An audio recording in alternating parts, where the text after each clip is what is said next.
विशेष तिथि के अनुसार लैंग्वेज भी चेंज होगी। हरि कथा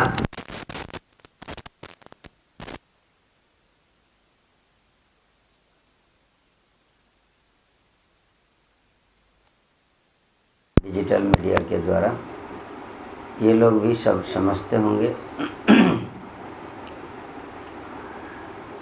श्रील भक्ति विज्ञान भारती गोस्वामी महाराज जी के आज शुभ तिरुभाव तिथि, तिरुभाव महामहोत्सव। हरिदास ठाकुर जी की निर्जाण तिथि भी। नामाचार्य श्री हरिदास ठाकुर जिस प्रकार महाप्रभु को बोल करके उनको दर्शन करते हुए, उनका चरण कमल को हृदय में धारण करते हुए, उनका नाम लेते हुए वो इसी जगत से अपना इच्छा को पूर्ति किए, महाप्रभु के सानिध्य में अप्रकट होने की इच्छा को। उसी प्रकार श्रील महाराज जी भी राधाष्टमी के तिथि पे राधा रानी को ही उन्होंने प्रार्थना किया शायद।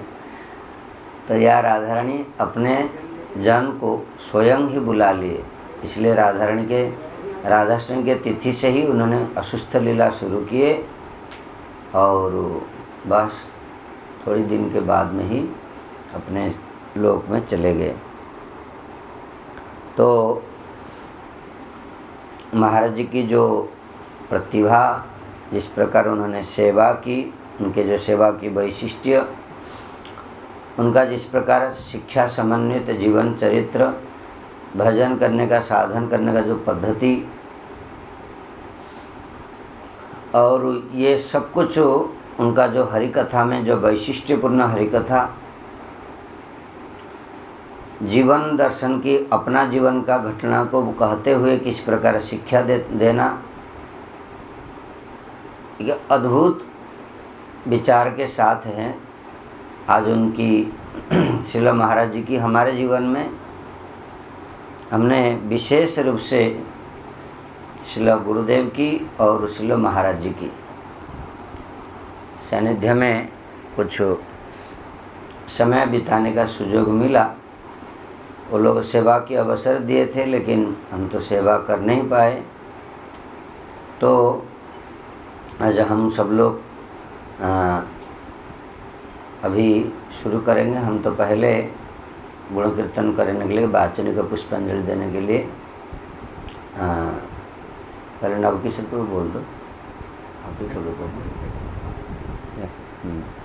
तो समय तो आज कम है, काल परसों भी हम कथा कीर्तन करेंगे, महाराज जी के बारे में होगी। तो लेकिन आज 9 बजे तक अभी हम करेंगे। तो 15 मिनट या 10-15 मिनट करके आप 15 मिनट बोल दो, बाकी सब लोग 10-10 मिनट करेंगे।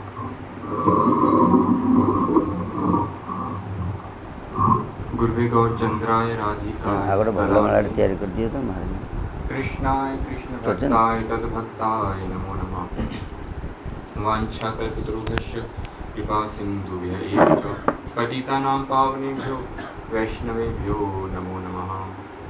श्री कृष्ण चैतन्य प्रभु नित्यानंद, श्री अद्वैत गदाधर श्रीवासादि गौर भक्तवृंद।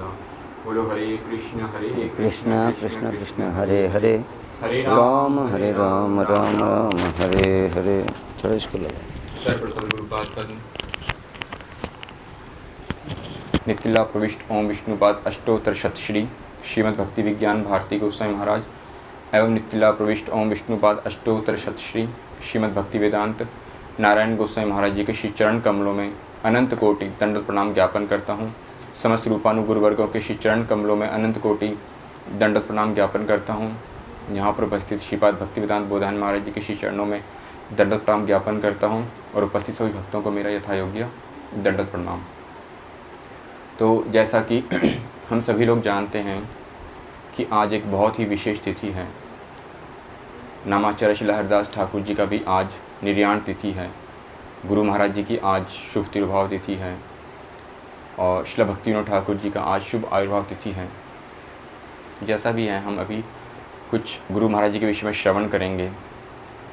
गुरु महाराज जी के जीवन चरित्र में जो विशेष रूप से लक्ष्य करने में जो देखा जाता है कि गुरु महाराज जी सब समय उनका चित्त सब समय वैष्णव सेवा इसी में आविष्ट रहता था कि वैष्णव सेवा करनी है, कब कैसे किस प्रकार से वैष्णव सेवा करनी है। हमारे परम गुरु महाराज जी कहते थे कि वैष्णव सेवा की जो आपको अपॉर्चुनिटी मिलती है उसको साथ के साथ अवेल करो। वो इंग्लिश में कहते हैं अवेल करो। जैसे ही आपको कोई अवसर मिलेगा वैष्णव सेवा का, आप साथ के साथ वैष्णव सेवा करो। ये नहीं कि अच्छा ठीक है 2 घंटे बाद करूँगा, शाम को करूँगा या कल करूँगा, नहीं। जैसे ही वैष्णव सेवा का सुयोग मिलता है साथ के साथ वैष्णव सेवा करो, परम गुरु महाराज जी कहते थे। और गुरु महाराज जी विशेष रूप से इसमें प्रतिष्ठित थे। अगर कहा जाए तो गुरु महाराज जी तो कहें वैष्णव सेवा का प्रतिमूर्ति विग्रह। अगर वैष्णव सेवा को एक विग्रह प्रदान किया जाए तो वो गुरु महाराज जी होंगे। इस प्रकार से तो गुरु महाराज जी की जीवन चरित्र में बहुत सारे उदाहरण हैं, उसमें से हम लोग कुछ एक को श्रवण करते हैं। एक समय क्या हुआ कि गुरु महाराज जी को रात्रि के समय में किसी वैष्णव का फ़ोन आया। वो काफ़ी अस्वस्थ थे, बहुत बीमार थे। तो गुरु महाराज जी को फ़ोन किया उन्होंने, और उन्होंने कहा कि मेरी तबीयत बहुत अधिक ख़राब है, मुझे बहुत असुविधा लग रही है, आप शीघ्रता से मेरे पास में आ जाइए। तो उन्होंने गुरु महाराज जी को फ़ोन किया और उन्होंने एक और वैष्णव को फ़ोन किया। उन्होंने 2 वैष्णवों को फ़ोन किया, गुरु महाराज जी को और एक और वैष्णव को फ़ोन किया। गुरु महाराज जी ने रात की रात में उसी समय उनके पास के लिए चल दिए। साथ साथ जैसी फ़ोन आया चल दिए।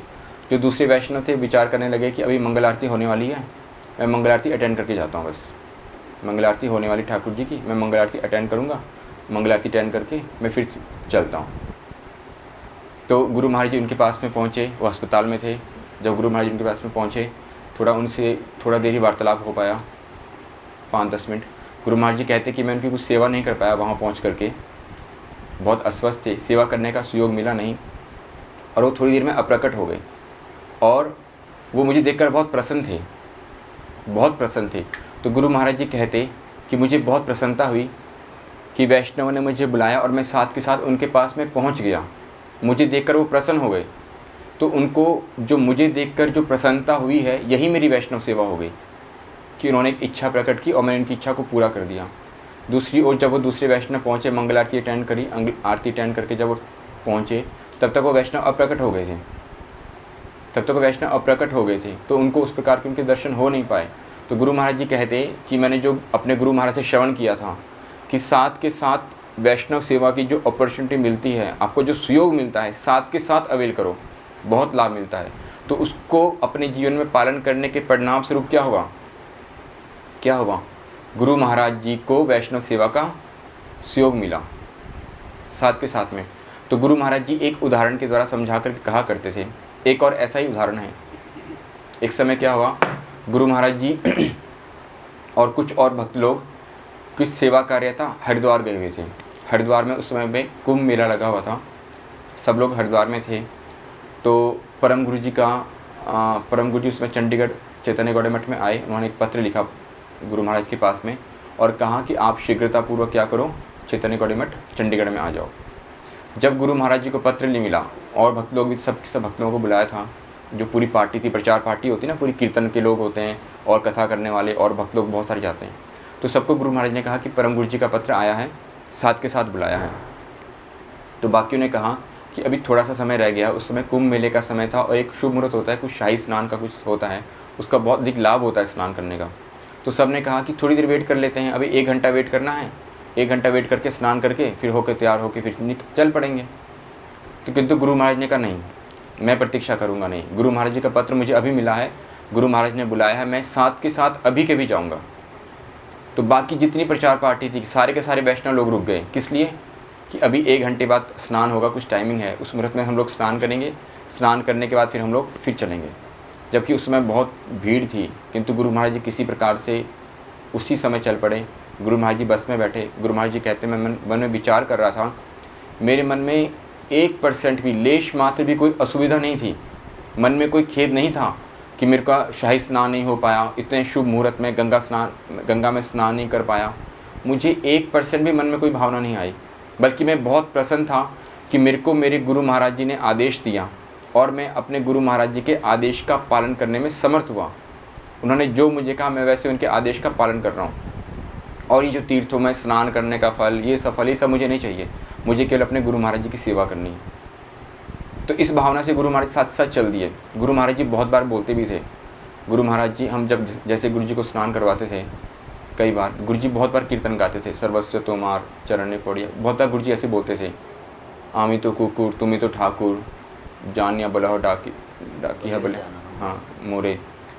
एक आता ना उसमें, जब आप मुझे बुलाओगे तो मैं नाचते नाचते आऊँगा, क्या था उसमें, जखन डाके भी तुम्ही, इस प्रकार से है, उस प्रकार से।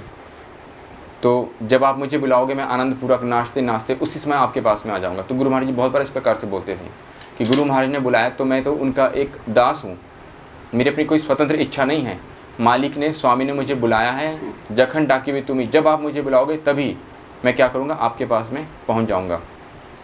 तो गुरु महाराज जी बोलते थे कि अपने परम गुरु जी के इन आदेशों का पालन करने से, उनकी सेवा करने से मुझे बहुत लाभ हुआ।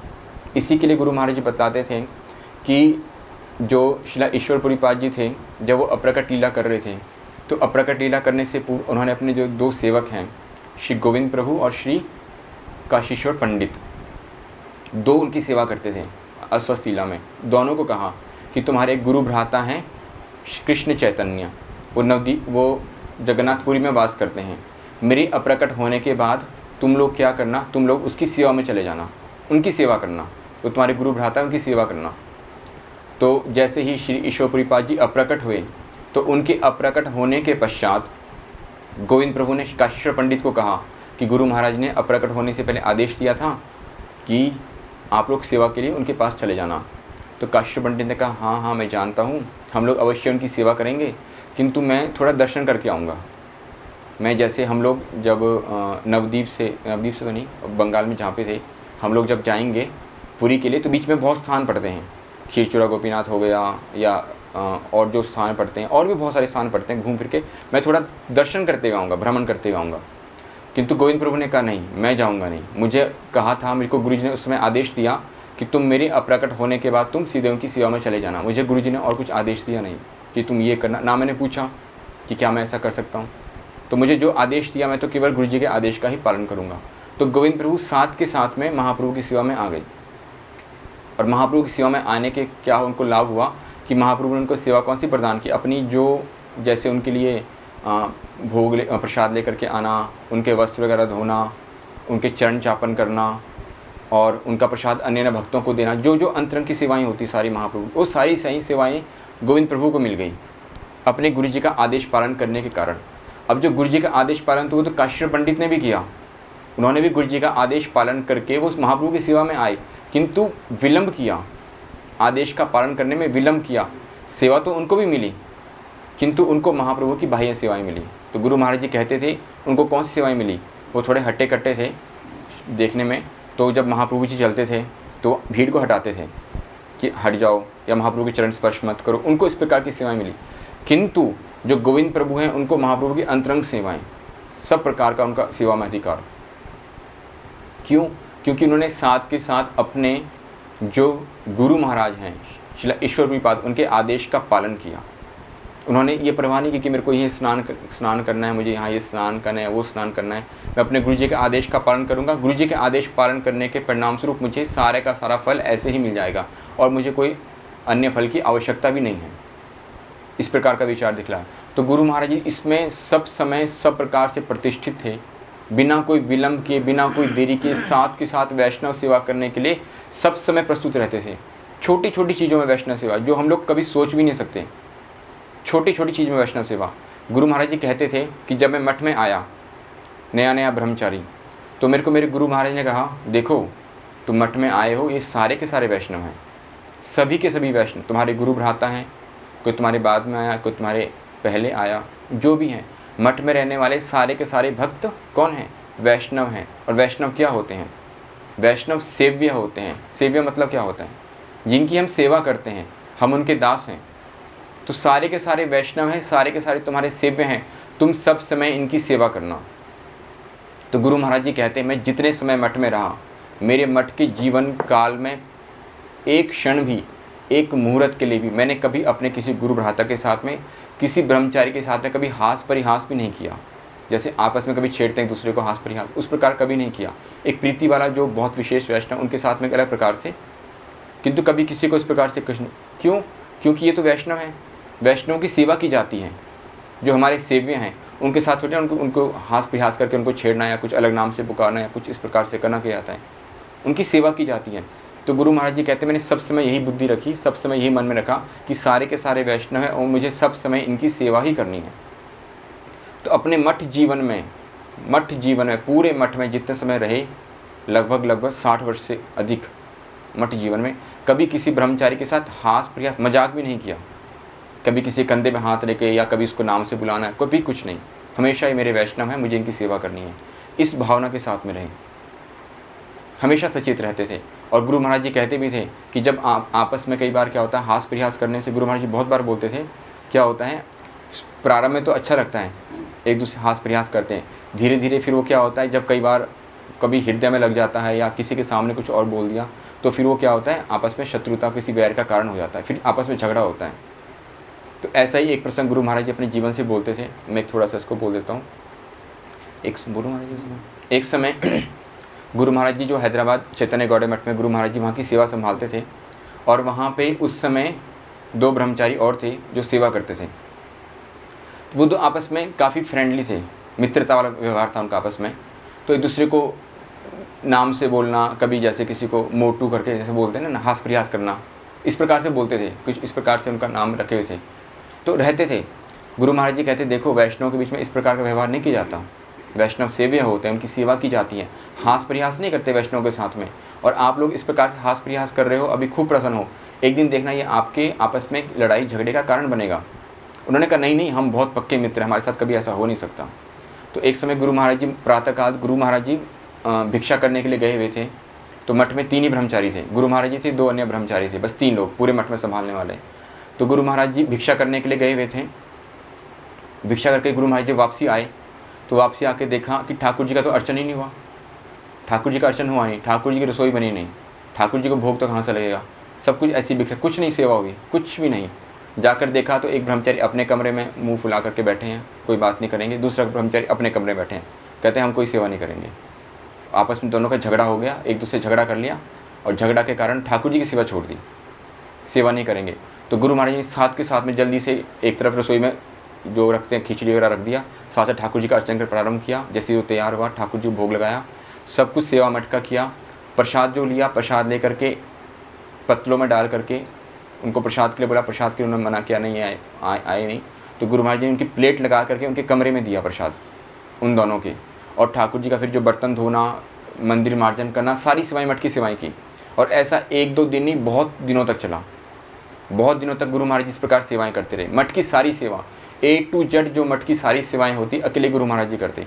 भिक्षा करने भी जाते, जल्दी चले जाते, ठाकुर जी का अर्चन भी करते, ठाकुर जी की दोपहर, संध्या, मॉर्निंग, प्रातःकाल, मंगल आरती, सारी आरती भी करेंगे, जो मठ में लगा लो जो सेवाएं होती है सारी सेवाएं गुरु महाराज जी करते। उसके बाद उनके ठाकुर जी के बर्तन भी धोना, उनकी प्रसाद की प्लेट भी लगाना। वो एक दिन भी प्रसाद पाने के लिए नहीं आए, वो अपने कमरे में रहते। गुरु महाराज जी प्रतिदिन उनके कमरे में प्रसाद की प्लेट देते।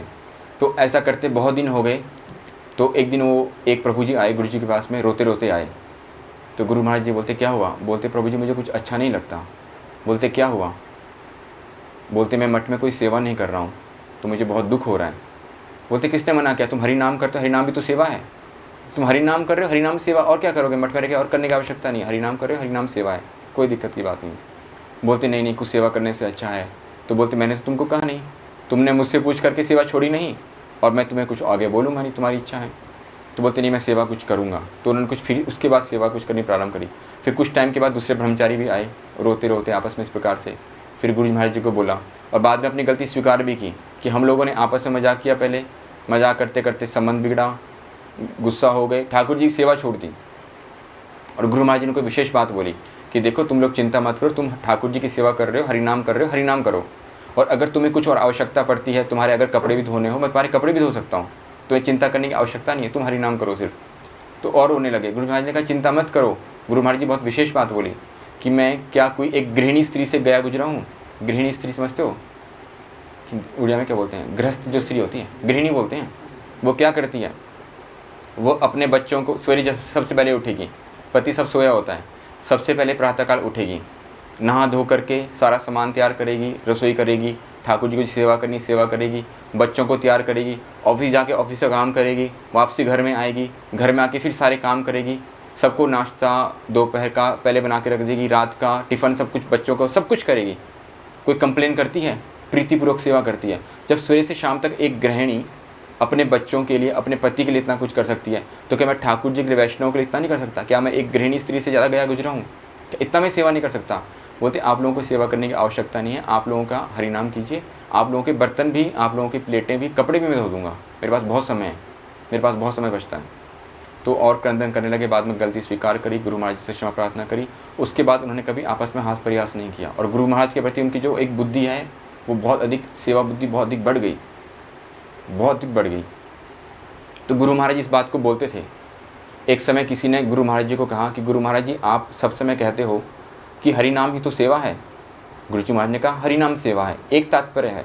प्रभुपाद ने भी एक स्थान पर लिखा है, हरि नाम, हरि की सेवा, दोनों एक है। हरि कथा श्रवण करना, हरि नाम करना, ठाकुर जी की सेवा करना, तीनों एक ही हैं। भजन में ऐसा कोई नियम नहीं है कि आपको सब कुछ करना पड़ेगा। एक करने सिद्धि मिल जाएगी। एक अंग साधे क्यों साधे बहु अंग, निष्ठा हते उपजय पिरमिड तरंग। एक सेवा करने से भी, निष्ठा होने से आपको सिद्धि मिल जाएगी, अवश्य मिलेगी। किंतु विचार करने की बात है निष्ठा होने से। अभी हमारी श्रद्धा भी हुई नहीं, वास्तविक रूप में अभी हमारी श्रद्धा भी हुई नहीं। परीक्षित महाराज ने एक अंग का पालन किया, उनको सिद्धि मिली। ठीक है, सुखदेव गोस्वामी बाद ने केवल कथा की, उनको सिद्धि मिल गई। अमरीश महाराज ने बहुत सारे अंगों का पालन किया, उनको सिद्धि मिली। किंतु अभी हमारी वाली सिद्धि अवस्था नहीं है। तो गुरु महाराज को जब प्रश्न किया तो क्या गुरु महाराज जी हरि नाम हरि सेवा एक ही बात है? गुरु महाराज ने कहा एक ही बात है, कोई अंतर नहीं है। आप 3 घंटे हरि नाम करते हो, 3 घंटे सेवा करते हो। वो 3 घंटे जो सेवा की, वो 3 घंटे में आपकी जितनी माला होती है, 24 माला, वो उतने के बराबर है। किंतु आप जो हरि नाम करते हो, क्या आपको अभी अनुभूति है कि हरि नाम हरि ठाकुर जी से अभिन्न है?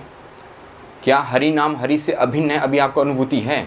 अगर आपको अनुभूति नहीं है तो आपको फिर सेवा करनी पड़ेगी। वो अनुभूति लाने के लिए केवल आप बैठ करके बोलोगे हरि नाम करते कि हरि नाम सेवा ही है 100% है, कोई शक नहीं है। किंतु आपको अनुभूति नहीं है, आपको सेवा करनी पड़ेगी, तब आपको हरिनाम का फल मिलेगा। इसलिए गुरु महाराज जी बहुत बार बोलते थे, यदि करीबे कृष्ण नाम साधु संग करो, भुक्ति मुक्ति सिद्धि वांछा दूरे परिहरो। कलयुग का धर्म तो हरिनाम है, हरिनाम से सिद्धि मिलेगी, हरिनाम से भगवत प्राप्ति होगी। किंतु हरिनाम करोगे कैसे? यदि करीबे कृष्ण नाम साधु संग करो, साधु संग करना पड़ेगा तो आपका हरिनाम होगा, नहीं तो आपका हरिनाम होगा ही नहीं। नाम बहिराए बटे किंतु नाम कभू नए। आपका बाहरी अक्षर हरे कृष्ण होगा, वो अक्षर होगा, वो नाम नहीं होगा, वो बाहरी होगा, वो आपका नहीं होगा। इसलिए आपको क्या करना पड़ेगा? इसलिए आपको सेवा करनी पड़ेगी। साधु संग कैसे होगा? साधु संग एकमात्र, गुरु महाराज जी बहुत बार बोलते थे, साधु संग एकमात्र साधु सेवा से होता है। साधु के पास में रह के साधु संग नहीं होता कि हम साधु के पास रह रहे हैं, मठ के बीच में रह रहे हैं, साधु के बीच में रह रहे हैं, हमारा साधु संग हो रहा है। 1% भी होगा नहीं। साधु के पास में तो खटमल भी रहता है, साधु के पास में जुआ भी रहता है, तो क्या साधु संग होता है? साधु संग एकमात्र साधु सेवा के माध्यम से होता है। जब साधुओं की सेवा करोगे, जितने समय आप ठाकुर उनकी सेवा कर रहे हो, उतने समय आपका साधु संग हो रहा है, नहीं तो आपका साधु संग नहीं हो रहा। साधुओं की सेवा करके साधु संग होता है। तो यदि करीबे कृष्ण नाम साधु संग करो, भुक्ति मुक्ति सिद्धि वांछा दूरे परिहरो। तो आपको साधुओं का संग करना पड़ेगा। गुरु महाराज जी बार बार बोलते थे, कलयुग का धर्म हरि नाम है, हरि नाम औषधि है। एने छे औषधि माया नाशीवार लागे। किंतु औषधि काम कैसे करेगी? डॉक्टर ने कहा ये दवाई आप खाओगे, इस दवाई को खाने से आपका रोग दूर होगा, किंतु ये दवाई काम कब करेगी? डॉक्टर ने बोल दिया जब आप 1 गिलास दूध पियोगे। दवाई खाने से पहले आपको 1 गिलास दूध पीना पड़ेगा। जब ये दूध पियोगे तो आपकी दवाई काम करेगी, नहीं तो दवाई काम नहीं करेगी। तो दूध है अनुपान, अनुपान करना पड़ेगा तो औषधि काम करेगी। इसी प्रकार से साधु संग है अनुपान। इसलिए गुरु महाराज जी का उपदेश है कि साधु संग रूपी अनुपान किए बिना हरि नाम रूपी औषधि बद्ध जीवों पे असर नहीं करती। हम बद्ध जीव हैं। साधु संग रूपी अनुपान किए बिना हरि नाम रूपी औषधि बद्ध जीवों पे कार्य नहीं करती, कुछ नहीं होगा। नहीं तो है ना, हम लोग कथा सुनते, एक दिन कथा में सुनाया था, वो 1 लाख हरि नाम करते थे जो कौन सा स्थान था वो, कुलीन ग्राम में 1 लाख हरि नाम करते, ठाकुर जी की सेवा करते थे। उसके बाद वो प्रेत बन गए। प्रेत बन करके भक्तिविनोद ठाकुर गए। भक्तिविनोद ठाकुर ने जब उनको अपने मुख से हरिनाम सुनाया, शुद्ध हरिनाम श्रवण करके फिर उनका उद्धार हुआ। तो गाँव वालों ने पूछा, अरे तो पुजारी हमारे 1 लाख नाम करते थे, ये प्रेत कैसे बन गए? भक्तिविनोद ठाकुर ने बोला, ये नाम करता था, हरे कृष्ण कृष्ण कृष्ण हरे हरे, हरे राम राम राम हरे। ये नाम अक्षर करता, इसका हरिनाम नहीं होता था। नाम अक्षर करता था, हरिनाम नहीं होता था। नाम करने के लिए साधु संग करना पड़ेगा, साधु संग करना पड़ेगा, नहीं तो नाम तो तोता भी करता, हरे कृष्ण कृष्ण कृष्ण हरे हरे राम हरे। सिखा दो उसको। अभी नेट में कितने वीडियो आते हैं, इस्कॉन कितने लोग आते हैं, तो क्या नाम हो गया वो? उसको कृष्ण प्रेम की प्राप्ति हो गई? नाम एक ऐसी वस्तु है, आप नाम कर नहीं सकते। एक बात की बात है, हमारे सामने की बात है, हमारे सामने गुरु महाराज जी एक व्यक्ति आया, तो कौन से प्रभु थे, शायद संजय प्रभु थे, किसने बोला, शायद माधवप्रिय प्रभु थे, कि महाराज ये प्रतिदिन 1 लाख नाम करता है। गुरु महाराज जी हंसने लग गए, अच्छा ये 1 लाख नाम करता है, ये तो बहुत बड़ा व्यक्ति है, ये 1 लाख नाम करता है, बहुत बड़ा व्यक्ति। मैंने तो आज तक कभी सुना नहीं कि कोई 1 लाख नाम कर सकता है। मैंने तो आज तक सुना नहीं कि कोई 1 नाम भी कर सकता है। 1 लाख नाम तो बहुत छोटे की बात छोड़ दो। नाम प्रभु हैं, हम नाम के दास हैं, हम लोग कभी नाम नहीं कर सकते, हम लोग कभी नाम नहीं कर सकते। नाम कौन है? नाम दृष्टा है, हम दृश्य हैं।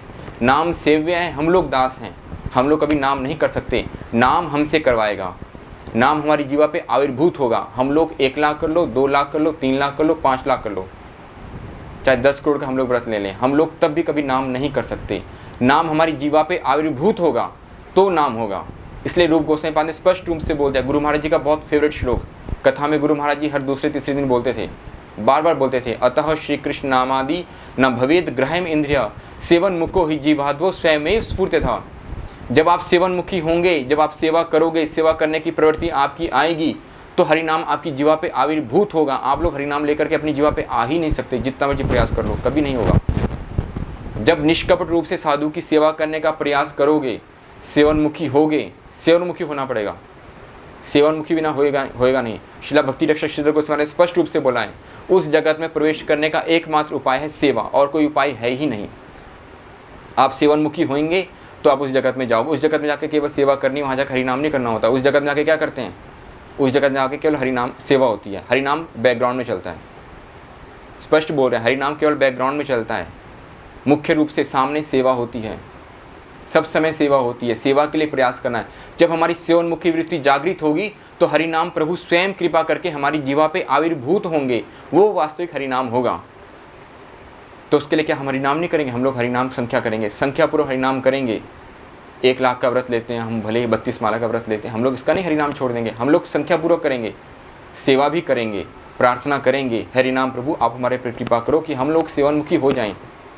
उसके लिए वैष्णव सेवा, साधु संग रूपी अनुपान करना पड़ेगा, तब जाकर के हरिनाम होगा। इसलिए गुरु महाराज जी तो बार बार बोलते थे, वैष्णव सेवा, वैष्णव सेवा, वैष्णव सेवा, बार बार बोलते थे। जैसा भी हो, तो समय बहुत ही हो गया। वंश कल्पतरुभ्यश्च कृपा सिंधुभ्यैव च पतितानां पावनेभ्यो वैष्णवेभ्यो नमो नमः।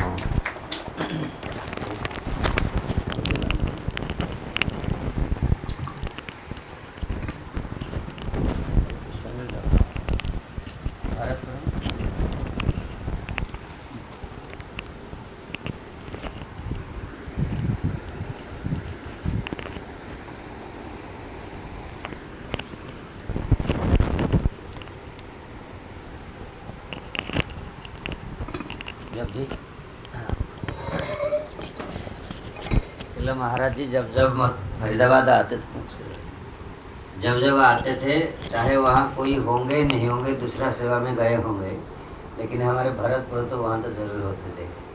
तो उनको बड़ी सुयोग मिला है और उन्होंने सेवा भी की है, पूरा परिवार उनकी। तो महाराज जी के साथ अच्छा संबंध भी हुआ था। तो आज प्रभु जी बताएंगे आप लोग अच्छा।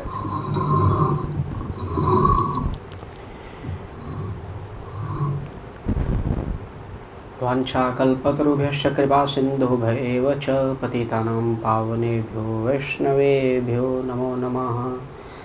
मैं सर्वप्रथम अपने गुरुपाद पद्म नित्य लीला पर विष्णुपाद अष्टोत्तरशत श्री श्रीमद् भक्ति वेदांत नारायण गोस्वामी महाराज एवं अभिन्न गुरुपाद पद्म नित्य लीला पर विष्णुपाद अष्टोत्तरशत श्री श्रीमद् भक्ति विज्ञान भारती गोस्वामी महाराज, जिनकी आज शुभ तिरोभाव तिथि है, इनके उपलक्ष्य में इनके चरणों में साष्टांग दंडवत प्रणाम करता हूँ और इनकी अहेतु की कृपा की कामना करता। तत्पश्चात पूज्यपाद श्रील भक्ति वेदांत बोधायन महाराज जी के चरणों में और यहाँ पे उपस्थित सभी के चरणों में मेरा यथा योग्य प्रणाम।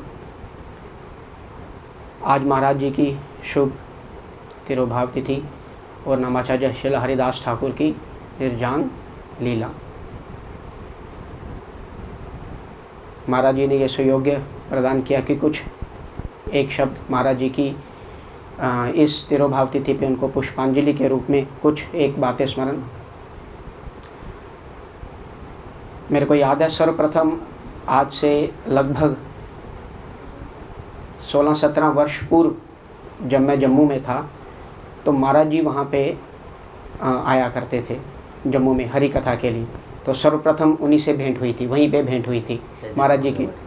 नहीं, जम्मू में, जम्मू चैतन्य गौड़िया मठ में। हाँ, जम्मू चैतन्य गौड़िया मठ। तब तो वहाँ कुछ ब्रांच नहीं थी, उन्होंने एक प्रीचिंग सेंटर वहाँ पे खोल रखा था। तो महाराज जी आते थे और उससे पूर्व पूज्यपाद श्रील भक्ति वल्लभ तीर्थ गोस्वामी महाराज भी आए। तो महाराज जी की भी वहीं पे सर्वप्रथम वहीं पे महाराज जी का दर्शन करने का सौभाग्य प्राप्त हुआ। तत्पश्चात जब मैं अपने परिवार सहित फरीदाबाद में आया तो महाप्रभु पूज्यपाद श्रील माधव प्रिय प्रभु जी महाराज जी की सेवा में नियुक्त थे और तब महाराज जी वहीं आए थे और कुछ महाराज जी की सेवा करने का वहाँ सौभाग्य प्राप्त हुआ। प्रभु जी ने ही हमें कुछ सौभाग्य प्राप्त कराया। तो मुझे अभी भी याद है, जब भी मैं सुबह मंगल आरती से पूर्व, वहाँ मंगल आरती थोड़ी विलम्ब से हुआ करती थी, तो मंगल आरती से पूर्व हम बालकनी थी बाहर, वहाँ बैठते थे। तो महाराज भी कुछ क्षण के लिए आके वहाँ बैठा करते थे बाहर 10-15 मिनट।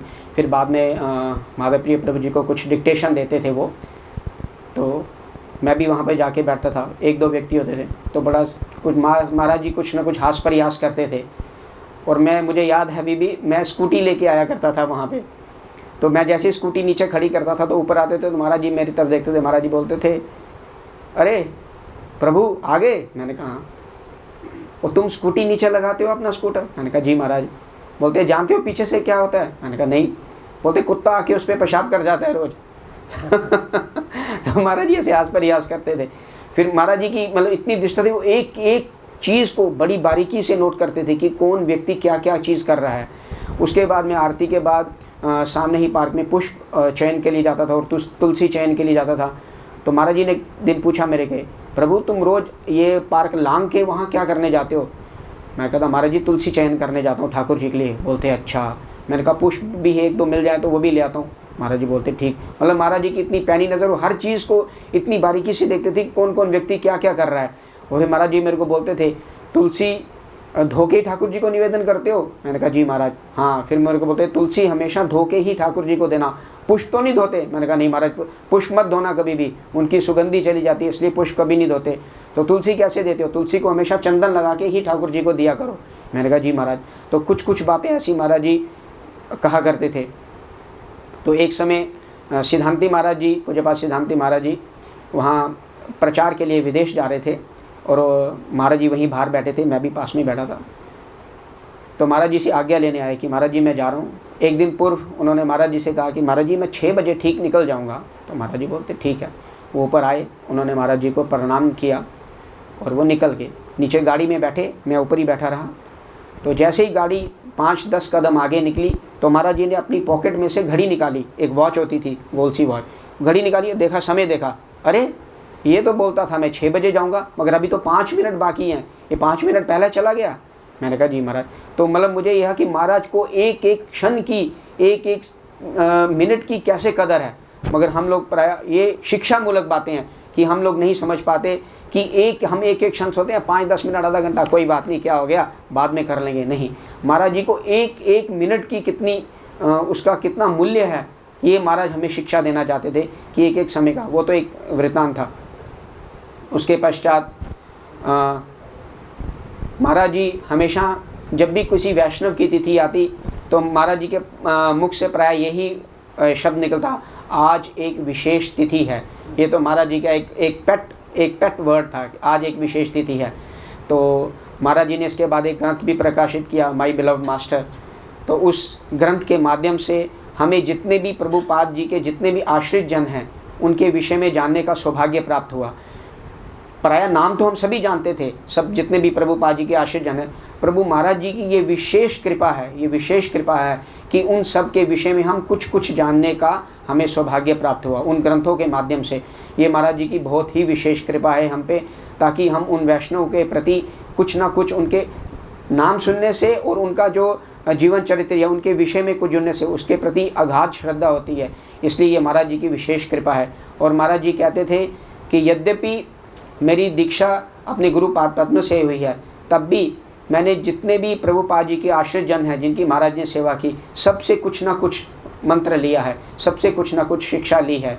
इसके विषय में मुझे महाराज जी एक वृत्तांत सुनाते थे कि पूज्यपाद भक्ति कुमुद संत गोस्वामी महाराज जी के विषय में बताते थे कि जब वो प्रायः मठ में आए और वो ब्रह्मचारी थे, आप सब ने वो वाक्य तो सुना होगा, मैं उसको बड़ा संक्षेप में कहूँगा कि जब वो प्रभुपाद जी ने उनको आज्ञा की कि कहीं प्रचार के लिए जाने के लिए, कीर्तन के लिए, वो कीर्तन बड़ा सुंदर करते थे, तो वो स्टीमर में बैठ के जाया, उन्होंने जाना था कहीं पार में। तो जब वो स्टीमर में बैठे तो तब वो स्टीमर बिल्कुल खाली था, उन्होंने टिकट ली और वो प्रायः खिड़की के स्थान पे बैठ गए। तो जैसे ही प्रायः लोग आते गए, उन्होंने कहा, अरे ये तो बच्चा है, छोटा बालक है, तुमको क्या, तुम तो वो आगे जाके बैठ जाओ। तो ऐसे करते करते उनको आगे, उन्होंने बोला आगे बैठ जाओ। फिर कोई और आया वृद्ध, उन्होंने बोला, अरे तुम तो बालक हो, तुम तो खिड़की के पास बैठ के क्या करोगे, तुम खड़े हो जाओ। तो उनको प्रायः खड़े कर दिया कि अरे देखो लोग कैसे हैं, छोटे छोटे बच्चे, माँ बाप इनकी सेवा नहीं करते और ये मठ मंदिर में आ जाते हैं साधु बनने, काम तो कोई करते नहीं। तो ऐसा उन्होंने व्यंग्य किया, ऐसी बात कही। परंतु पूज्यपाद भक्ति कुमुद संत गोस्वामी महाराज, उन्होंने इसका कोई प्रत्युत्तर नहीं दिया। और जब वो जहाज़ जब बीच समुद्र में पहुंचा तो उस वक़्त वहाँ समुद्र में एक भयानक तूफ़ान आ गया। जब तूफ़ान आ गया तो वहाँ से एक अनाउंसमेंट हुई कि सब लोग अपनी अपनी व्यवस्था कर ले, आज समुद्र बहुत उग्र है और तूफ़ान आ रहा है, सब लोग भगवान से प्रार्थना कीजिए। तो जब ये सब लोगों ने सुना तो सब लोग एक दूसरे से कहने लगे, अरे भगवान हमारी प्रार्थना कहाँ सुनेंगे, हमने तो कभी भगवान का स्मरण ही नहीं किया। तब उसमें से कुछ व्यक्तियों ने कहा, अरे ये जो बालक है ये तो ब्रह्मचारी का वेश धारण करके, इसकी बात अवश्य सुनेंगे भगवान, तो इनसे प्रार्थना करते हैं कि भगवान को पुकारें। तो तब उनसे प्रार्थना करने लगे कि आप ही भगवान से कुछ निवेदन कीजिए कि ये जो समुद्र है वो इतना उग्र न हो, शांत हो जाए। तो तब उन्होंने कहा कि मैं तो ऐसा मैंने जितना अपने गुरु पाद पद्म से सुना है, मैं हरि नाम संकीर्तन ही कर सकता हूँ, बाकी जो भगवत इच्छा। तब उन्होंने उच्च स्वर से हरि नाम संकीर्तन किया वहाँ पे, और प्रायः कुछ ही समय बाद समुद्र शांत हुआ और वो अपने गंतव्य स्थान पे पहुँच गया।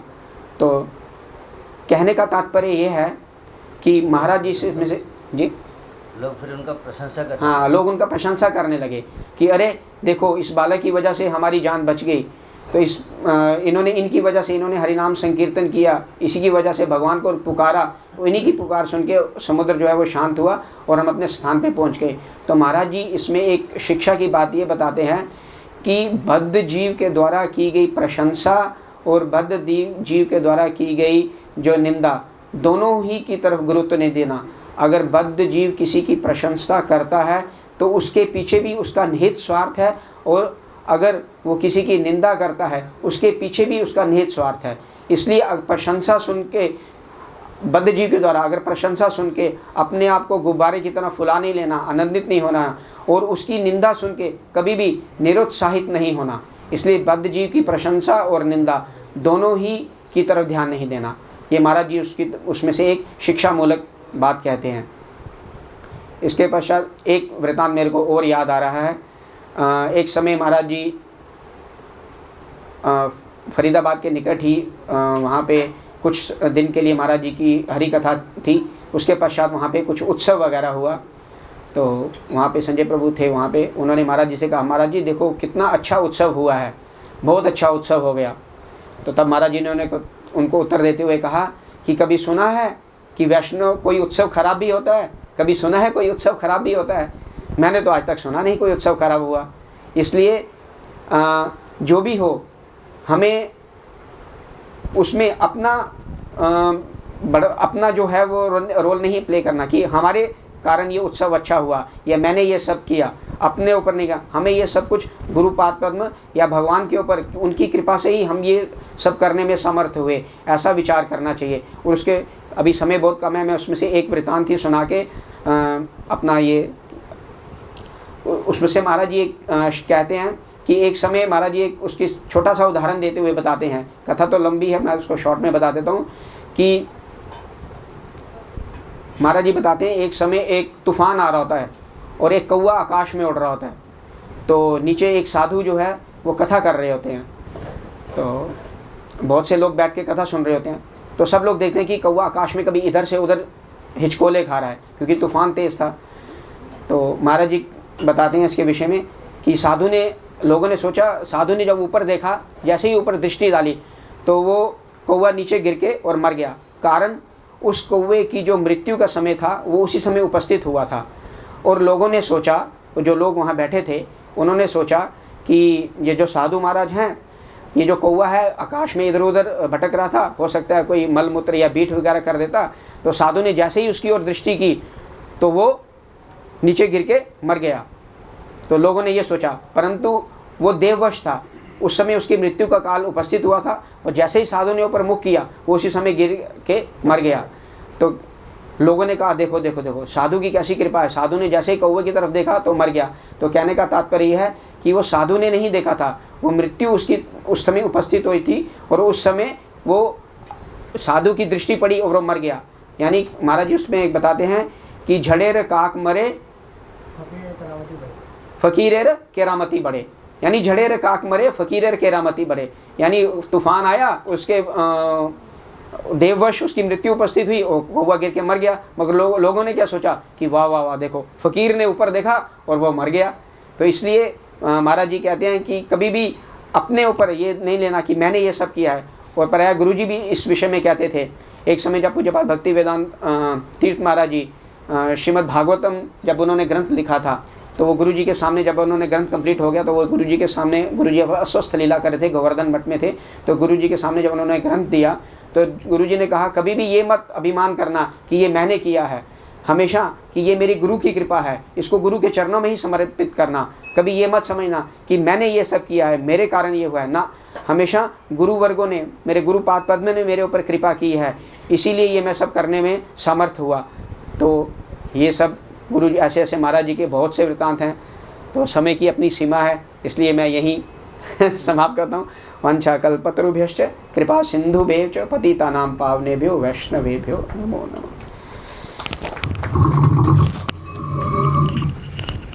महाराज जी जब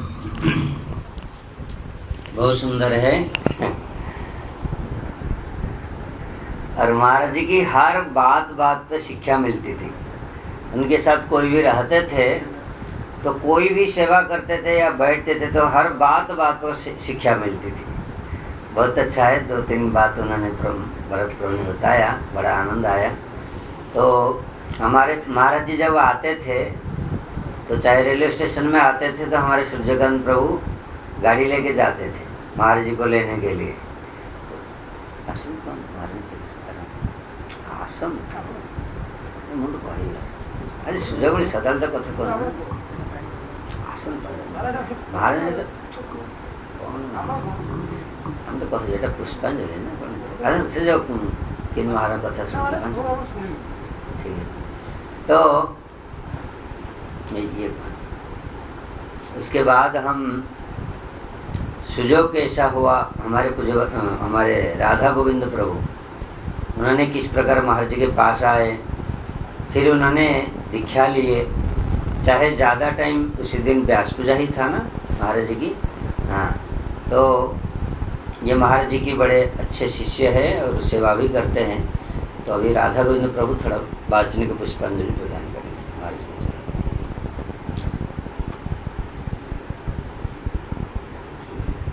अच्छा रामायण ठीक बाद में बोलो।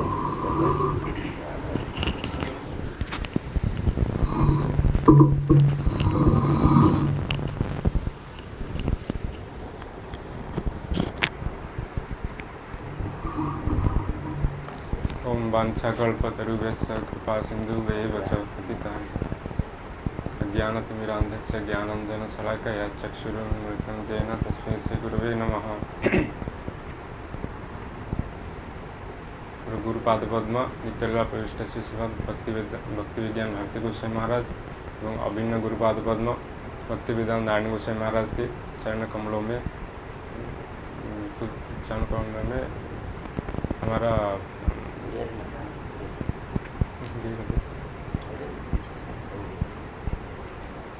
और उपस्थित भक्ति वेदांत बुधायन महाराज एवं उपस्थित अन्य वैष्णव को यथाचित प्रणाम ज्ञापन करता हूँ। आज एक विशेष तिथि है। विशेष तिथि में प्रभु महाराज जी ने कुछ गुरुदेव की गुण कीर्तन करने के लिए वो आज्ञा दिए हैं। मैंने तो ज़्यादा गुरुदेव के साथ संपर्क नहीं हुआ, उनके साथ उनका सेवा नहीं किए। लास्ट टाइम जो गुरुदेव आए थे पुरी में 2017 में, उस टाइम मैं भी गुरुदेव को फेसबुक में ही कांटेक्ट में था, तो ज़्यादा मिले नहीं थे। तो ट्रैक रखता था गुरुदेव कब आएंगे, कब वैष्णव लोग पुरी में आते हैं, तो तभी हम पहुंच जाएंगे, थोड़ा दर्शन मिल जाएगा और दीक्षा लेंगे या कुछ ऐसा प्लानिंग भी नहीं था। तो गुरुदेव जब आए थे पहली बार, उसके पहले तो हम आए थे पुरी में दर्शन करने के लिए, लेकिन दर्शन नहीं हुआ था। तो मुझे भी बहुत डर लग रहा था। गुरुदेव के फेसबुक में उनका जो फ़ोटो था वो ज़्यादा ग्रेव थे, लग रहा था बहुत आगे होंगे। तो पहले उनके आश्रम था जो भजन कुटीर, उधर गए, उधर सब फॉरेनर लोग थे। तो उनको देखो मैं क्या बोलूँगा, उनको क्या वो तो पहचानेंगे नहीं, क्या बोलूँगा दर्शन करना है तो किसको पूछ कर जाऊँगा ऊपर। तो उसके बाद एक ब्रह्मचारी नीचे आए, उनको पूछे कि महाराज के दर्शन हो सकता है। बोले कि अभी तो महाराज जी विश्राम कर रहे हैं, अभी तो दर्शन नहीं होगा। तो मैं थोड़ा वेट किया, फिर रात हो गया तो भुवनेश्वर लौट गया। उसके बाद और एक बार ट्रैक, उसके बाद वो तो गुरुदेव लौट गए फरीदाबाद, उसके बाद टाइम नहीं हुआ। और एक सीज़न में जब आए पुरी में, तो इस बार भी मैं आया दर्शन करने के लिए, थोड़ा दर्शन हो जाए। और उसके बाद करेंगे, गुरु दीक्षा लेंगे, हरिनाम लेंगे, वो देंगे तो हम ज़रूर लेंगे। तो इस बार भी वही हुआ, वो विश्राम कर रहे हैं, अभी तो दर्शन नहीं होगा, 4:30 बजे होगा। तो हम इतने टाइम में रुकेंगे कहाँ, तो हम इधर आकर घूम रहे थे। उसके बाद डिसाइड किया आज दर्शन करके जाऊँगा। तो 4:30 बजे खुले, गुरुदेव के दर्शन भी हुआ। उसके बाद लौट गए, ऐसे ही दर्शन हुआ। गुरुदेव ने ऐसे देखते रहे जैसे कि सब लोगों को देखते हैं प्रीतिपूर्वक। उसके बाद अचानक ही प्लानिंग हुआ, चलो पुरी जाते हैं, थोड़ा घूम कर आते हैं, महाराज भी है, दर्शन करेंगे एक प्रभु जी के साथ इस्कॉन की। तो आए थे कुछ काम के लिए, गुरुदेव के दर्शन हो गया और माधव प्रभु से बातचीत हो गया, कैसे कि हमारा योग्यता क्या है, जो भक्ति विज्ञान भारती गोस्वामी महाराज से हरिनाम दीक्षा लेने के लिए क्या योग्यता है। वो बहुत हंसे योग्यता कुछ नहीं है, योग्यता आपके पास हो ही नहीं सकता, किसी के पास हो ही नहीं सकता। वो कृपा करके किसी को ग्रहण करते हैं। तो वो नवकिशोर प्रभु के पास भेज दिए, नवकिशोर प्रभु इसको थोड़ा समझा दो कैसा कैसा है। तो नवकिशोर प्रभु समझाए। तो 2 दिन के बाद हरिनाम दीक्षा था, तो 2 दिन के बाद सब फिक्स हो गया, हरिनाम दीक्षा भी हो गया एक बार में। तो ऐसे ही गुरुदेव ने शरणागत हुए थे। और उनके थोड़ा कथा जो उपदेश है, उनके जो आचरण है, वो तो हम खुद करते नहीं है, इसलिए कुछ कहने के लिए संकोच लगता है। फिर भी गुरुदेव भी कहते हैं जो भी हम आचरण नहीं करते हैं लेकिन जानते हैं, उसका थोड़ा थोड़ा कीर्तन करने से क्या होगा, जो हम धारण करने के लिए तैयार हो सकते हैं, आहिस्ता आहिस्ता वो हमारा आचरण में आ जाएगा। तो एक बार उनका एक कथा है जो टीवी में उस टाइम एक सीरियल दे रहा था, महाभारत। वो गए थे लुधियाना में, उनके एक सन्यासी गुरु भाई के साथ वो गए थे। तो उनके जो गृहस्थ गुरु भाई के पास वो रह रहे थे इस सेवा कार्य के लिए, प्रचार के लिए। उनका तो वो बोले कि महाराज आइए, हमारा इधर एक सीरियल दे रहा है, धार्मिक सीरियल दे रहा है, महाभारत बहुत अच्छा है। तो गुरुदेव ने बोले कि उनको अवॉइड करने के लिए, जो प्रभु जी ये तो मैं टीवी नहीं देखता और मैं सुना हूँ कि टीवी देखने से आँख खराब हो जाता है, तो मैं नहीं देखूँगा। वो बोले कि महाराज ये हमारा टीवी ना जो जहाँ पर बैठते हैं उनसे 20 फीट दूर है, तो इसमें क्या होगा, आँख को कुछ प्रभाव नहीं पड़ेगा, ठीक ठाक रहेगा। तो बोले कि प्रभु जी मैं ये इच्छा नहीं करता टीवी देखने के लिए। बोले वो फिर बोले कि महाराज ये बहुत बड़ी धार्मिक सीरियल है और सारी जगत के लोग बहुत प्रशंसा कर रहे हैं, बहुत अच्छा सीरियल है, देखने में कोई ख़राब नहीं है। तो वो बोले कि मैं महाभारत भी नहीं देखूँगा। तो उसके साथ जो गए थे महाराज जी, सन्यासी गुरु भाई उनके, बोले कि महाराज ये तो महाभारत देखने के लिए बोल रहे हैं, इसमें ख़राब क्या है। तो गुरुदेव ने बोले महाभारत आपके लिए होगा, धर्म क्या है समझते हो, ये जो सीरियल में एक्टिंग कर रहे हैं वो क्या इसको पालन कर रहे हैं, पालन नहीं कर रहे तो वो क्या शिक्षा के इसे क्या देंगे। तो इस श्लोक शास्त्र के श्लोक बोलते हैं, जो 20 पान अमृत को दूध को साप मुँह मार दे तो वो 20 हो जाता है। तो अवैष्णव मुखर कथा सुनले आमर से जिनसटा हम धारणा कर नहीं पाएंगे, तो क्या होगा, हमारा उन्नति की जगह हमारा अवनति हो जाएगा, हमारा अनर्थ हो जाएगा। तो इस बात में वो प्रतिष्ठित थे, वो खुद बोलते नहीं थे। ये कठिन परिस्थितियों में जो सारी जगत के लोग उसे पालन कर रहे थे, उस टाइम वो अपने जो वचन के, जो शास्त्र के वचन में वो प्रतिष्ठित थे।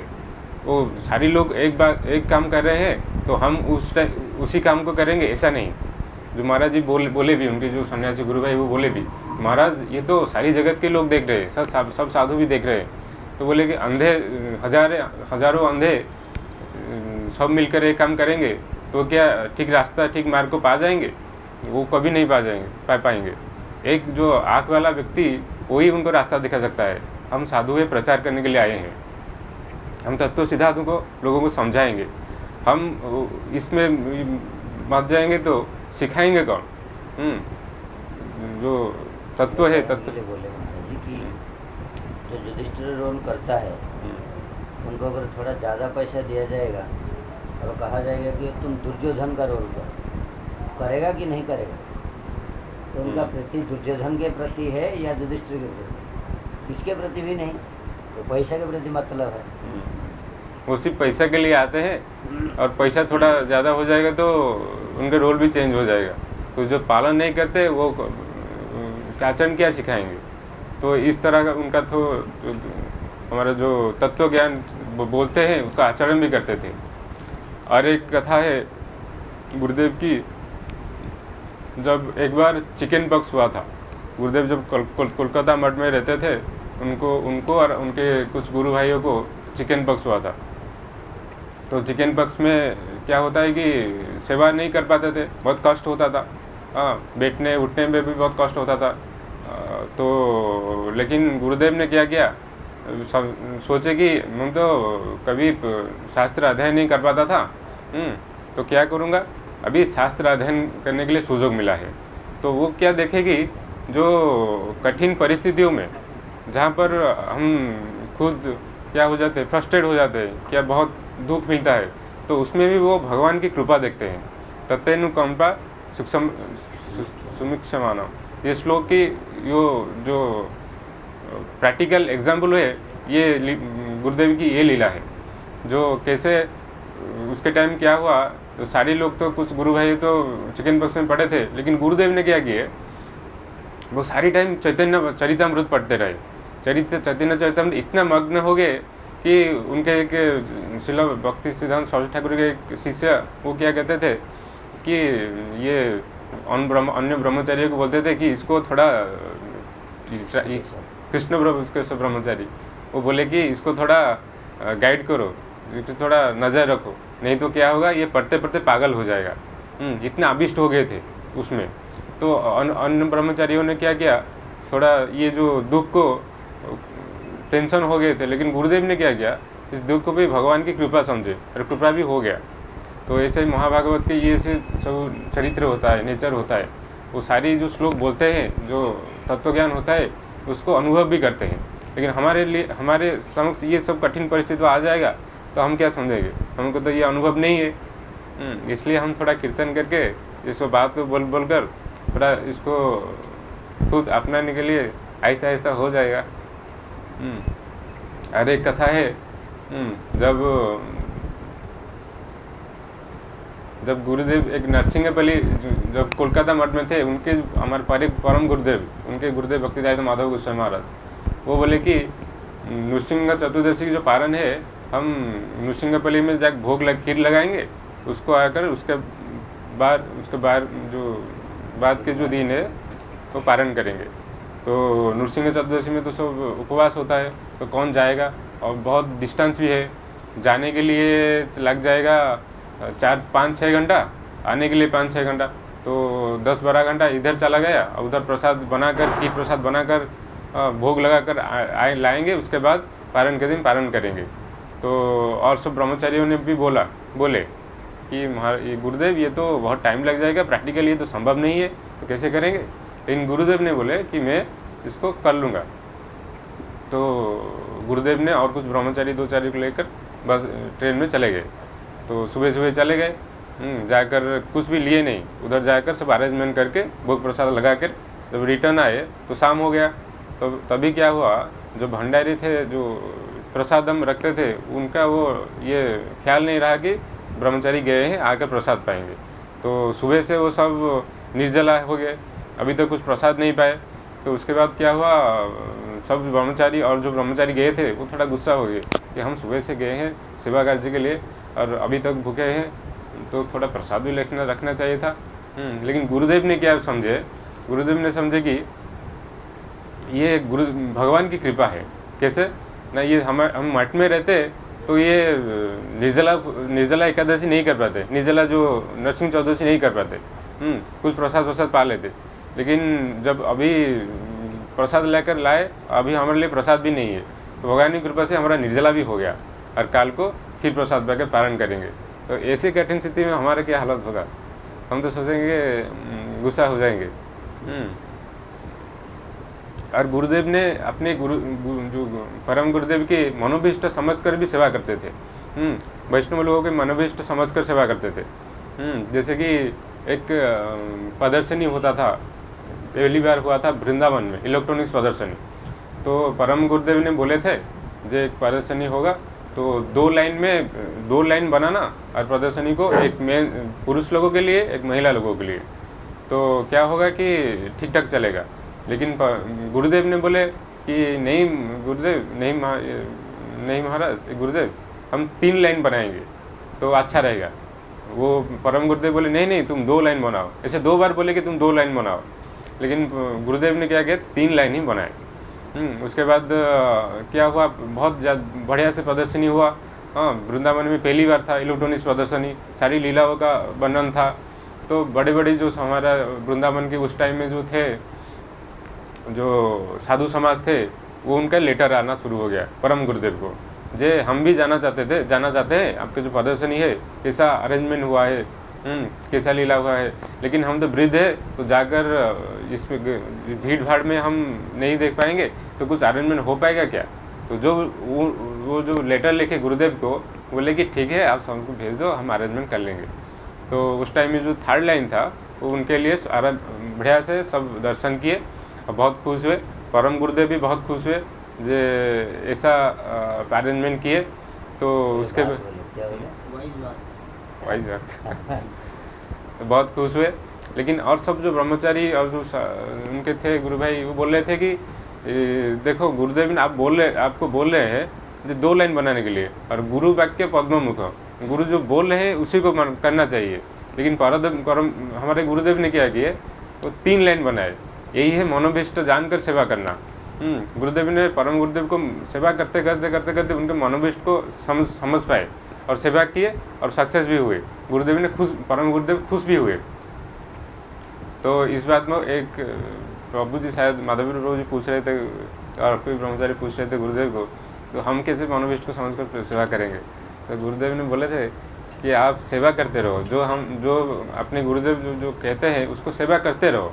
करते करते क्या होगा, आप आहिस्ता आहिस्ता उनके मनोभीष्ट को समझ पाओगे, उसके बाद आप मनोभीष्ट समझ कर सेवा करोगे तो हो पाएगा। ऐसे गुरुदेव के बहुत सारे कथा है, और बहुत शिक्षणीय विषय भी है, जिसको कहेंगे और सुनेंगे, सारे लोगों को सुनाएंगे तो बहुत कुछ सीखने के लिए मिलेगा। और हमारे साधन के लिए भी मेरे वाणी को इतना ही रखता हूँ। मैं पुष्पांजलि देता हूँ। पंचा कल्पतरुषु।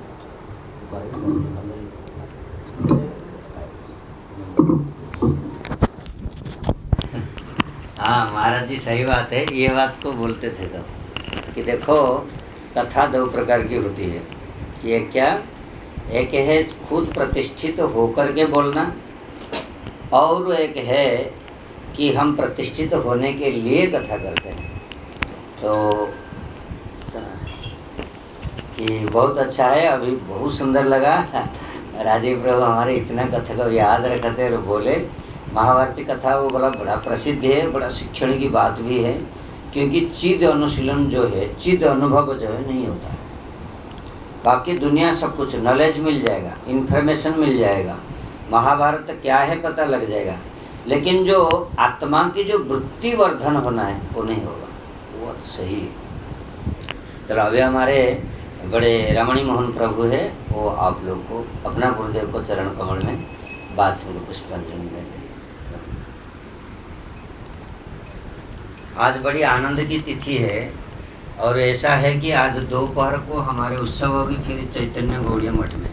हम सब लोग वहाँ जाएंगे, इसके बाद प्रसाद पा करके यहाँ अभी महाराज जी की आरती अभिषेक आदि होगा, फिर हम लोग वहाँ जाएंगे और शाम को फिर यहाँ पर होगी। इसलिए आज दिन में और नो रेस्ट। हाँ, सब वैष्णव लोग आएंगे तो इसलिए तैयारी भी करना है। तो कल तो मेरा ख्याल से सब निमंत्रण, हमारे निमंत्रण प्रभु हो गए, निमंत्रण हो गया अभी सारी मठ में। तो इसलिए आप अभी लोग जा कर के सो नहीं जाना। आज हम लोग यहाँ से प्रसाद पा के 10:30 बजे से निकल जाएंगे, ठीक है।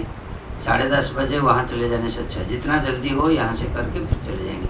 जो लोग यहाँ रसोई बनाएंगे, ठाकुर जी की सेवा करेंगे तो रहेंगे, बाकी लोग हम लोग चले जाएंगे, ठीक है।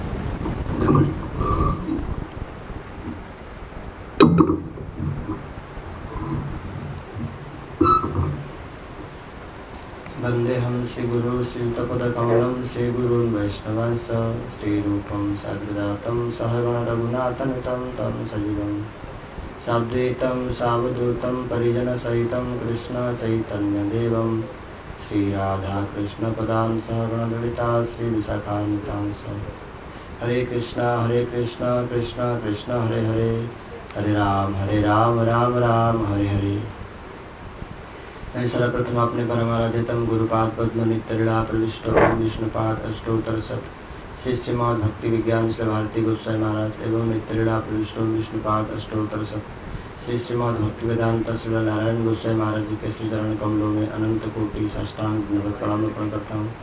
तत्पश्चात समस्त रूपानुग गौड़ीय गुरुवर के श्री चरण कमलों में मेरे अनंत कोटि साष्टांग दंडवत प्रणाम। उपस्थित पूज्यपाद भक्ति वेदांत बोधन महाराज जी एवं अन्य समस्त वैष्णवी सबके चरण में मेरे यथाविधि दंडवत प्रणाम। आज एक विशेष तिथि है। आज हमारे गुरुपाद बुद्धों की शुभ तिरुभाव तिथि है। तो गुरु महाराज जी के महिमा हम लोगों ने वैष्णव के मुख से भी श्रवण किया। भक्ति जीवन में प्रैक्टिकली जीवन में कैसे भक्ति करे, तो वो गुरु महाराज जी के जीवन में देखने के लिए मिलता है। एक तो होता है कि शास्त्र में जो उपदेश लिखा हुआ है, एक होता है कि जीवन में उसको उतारे कैसे, उस उपदेश को साक्षात रूप से गुरु जी के जीवन में देखने के लिए मिलता है। बोलते हैं ना, जो एक दो भागवत होते, एक होते ग्रंथ भागवत, एक होते भक्त भागवत। जो ग्रंथ भागवत है उनकी कृपा प्राप्त करने के लिए हमको भक्त भागवत का अनुवर्त्य करना पड़ेगा। ग्रंथ भागवत जो चीज़ें बोलते हैं भक्त भागवत उसको करके दिखाते, इसीलिए भक्त भागवत का महिमा ग्रंथ भागवत से भी ज़्यादा है।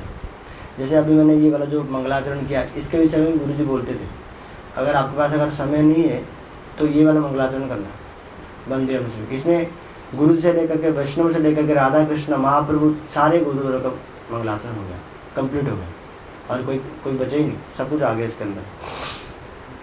तो अभी अब तक हमने गुरु जी की जितने सारे कथाएं श्रवण किए हैं, उसमें से अगर ध्यान दे करके देखेंगे तो एक चीज़ स्पष्ट होता है। गुरु जी उसको बताते भी थे बार बार कि जो सेवा होता है ना, सेवा कार्य को नहीं बोलते। जो कार्य कर रहे, मान लो कि हम मठ में झाड़ू लगा रहे या बर्तन साफ कर रहे या रसोई बना रहे, जो भी कर रहे, ये काम बाहर के लोग हमसे बहुत ही अच्छे तरह से कर रहे हैं। कितने सारे झाड़ू लगाते हैं रास्ते में, देखते सुबह शाम, और रसोई भी लाखों लाखों लोग बनाते हैं, और बर्तन साफ सब कुछ करते लोग, लेकिन उसको सेवा नहीं कहते। इसको क्यों सेवा कहते हैं? जो सेवा होता है वो भावना प्रधान होता है, वो कार्य प्रधान कम होता है। गुरुजी उसको बताते थे, और गुरुजी की कथा में ये विशेष था उनके जीवन में। वो सब समय भावना को गुरुत्व देते थे, सब समय, कभी भी उन्होंने कार्य को गुरुत्व दिए नहीं। सब समय भावना, जो वास्तविक में जिनको, जो लोग को उनको जानते हैं वो धीरे देखेंगे, सब समय भावना प्रधान। सेवा जो वो करते थे, सेवा की वृत्ति, इसीलिए बोला गया ना, जैसे नवकिशोर को श्लोक बता रहे थे, सेवोन्मुखो ही जीवा दो, सेवोन्मुख होकर के सेवा करना। गुरुजी बोलते थे सिर्फ सेवा नहीं करना, सेवोन्मुख होकर के सेवा करने से जाकर के वो सेवा बनता है। सेवोन्मुख मतलब गुरु वैष्णव की प्रीति प्रसन्नता के उद्देश्य से। ये फर्क नहीं पड़ता हम कितना बड़ा सेवा कर रहे हैं, कितना 1 क्विंटल का पत्थर उठा दिया तब बड़ा सेवा हो गया, तो 1 किलो की ईंटें 1 किलो का ईंटा अगर उठा दिया तो छोटा सेवा का, ये नहीं, बिल्कुल भी नहीं। गुरुजी सेवा के विषय में बोलते थे, सेवा किसको कहते हैं? नीड ऑफ द आवर, वो होता है सेवा। मानो मेरा अभी सेवा है, नीड ऑफ द आवर, जिस समय जिस वस्तु का आवश्यकता है उस वस्तु का करना ही सेवा है। और वो कर पाता है वो होता है सेवक। नहीं तो गुरुजी 2 शब्द व्यवहार करते, एक होता है वॉलंटियर, एक होता है सेवक। वॉलंटियर सेवक में अंतर है। मठ में सेवा करने पर भी कुछ लोग हैं वॉलंटियर, कुछ लोग हैं सेवक। कहते हैं सबको सेवक है, क्योंकि शब्द का प्रस्टिट्यूशन ऑफ वर्ड्स, सबको सेवक कहेंगे, सबको सन्यासी कहेंगे, नहीं, सब लोग सेवक नहीं है। कुछ लोग वॉलंटियर है, कुछ लोग सेवक है। वॉलंटियर किसको कहते हैं? स्वेच्छाचारी, मेरा जो इच्छा हो गया वही कर लिया, या मुझे जो दिया गया वही कर लिया, बस वही सेवक, वॉलंटियर। सेवक ऐसा नहीं है। सेवक जो होते हैं वो दायित्व तो लेके सेवा करते हैं। इसके विषय में गुरुदेव बोलते थे ना, जो बिना दायित्वहीन जो सेवा है वो पशु समान है। जिसका कुछ जो बिना रिस्पॉन्सिबिलिटी का सेवा करता है वो पशु है, वो सेवक नहीं है, और वो सेवा में काउंट नहीं होता। उससे थोड़ा बहुत सुकृति तो होता है, लेकिन सेवा नहीं होता उससे। गुरुजी उसके विषय में बोलते थे, एक होता है वॉलंटियर, एक होता है सेवक। जो वॉलंटियर है वो कभी सेवक नहीं बन सकते, वो सेवा नहीं है, वो बन सकते हैं, लेकिन जो वॉलंटियर है वो उनका सेवा नहीं होता। अर्थात जो दिया गया सेवा उतना ही कर देना, बाकी फर्क नहीं पड़े। मतलब मानो मैं प्रसाद परिवेशन कर रहा हूँ, या तो मान लो मेरा प्रसाद रसोई बनाने का सेवा है, मैंने रसोई बना दिया, सब लोगों ने प्रसाद पा लिए, 2 वैष्णव और आगे पहुँचे, मुझे अगर पूछा जाएगा भाई रसोई बना दो, नहीं मेरा सेवा तो खत्म, और नहीं कर सकता मैं, चाहे वैष्णव आए चाहे भगवान आए। इसको क्या कहते हैं? वॉलंटियर। ये सेवा नहीं होता, time need of the hour. अभी वैष्णव आए तो अभी सेवा करेंगे, वैष्णव सेवा। इतना सौभाग्य कैसे छोड़े? गुरु जी के जीवन में हर एक मुहूर्त में देखा गया सेवा में इतनी, मतलब वो सेवा में से डूबे हुए थे, उनके अंदर सेवा ऐसी थी, वो ढूंढ लेते थे।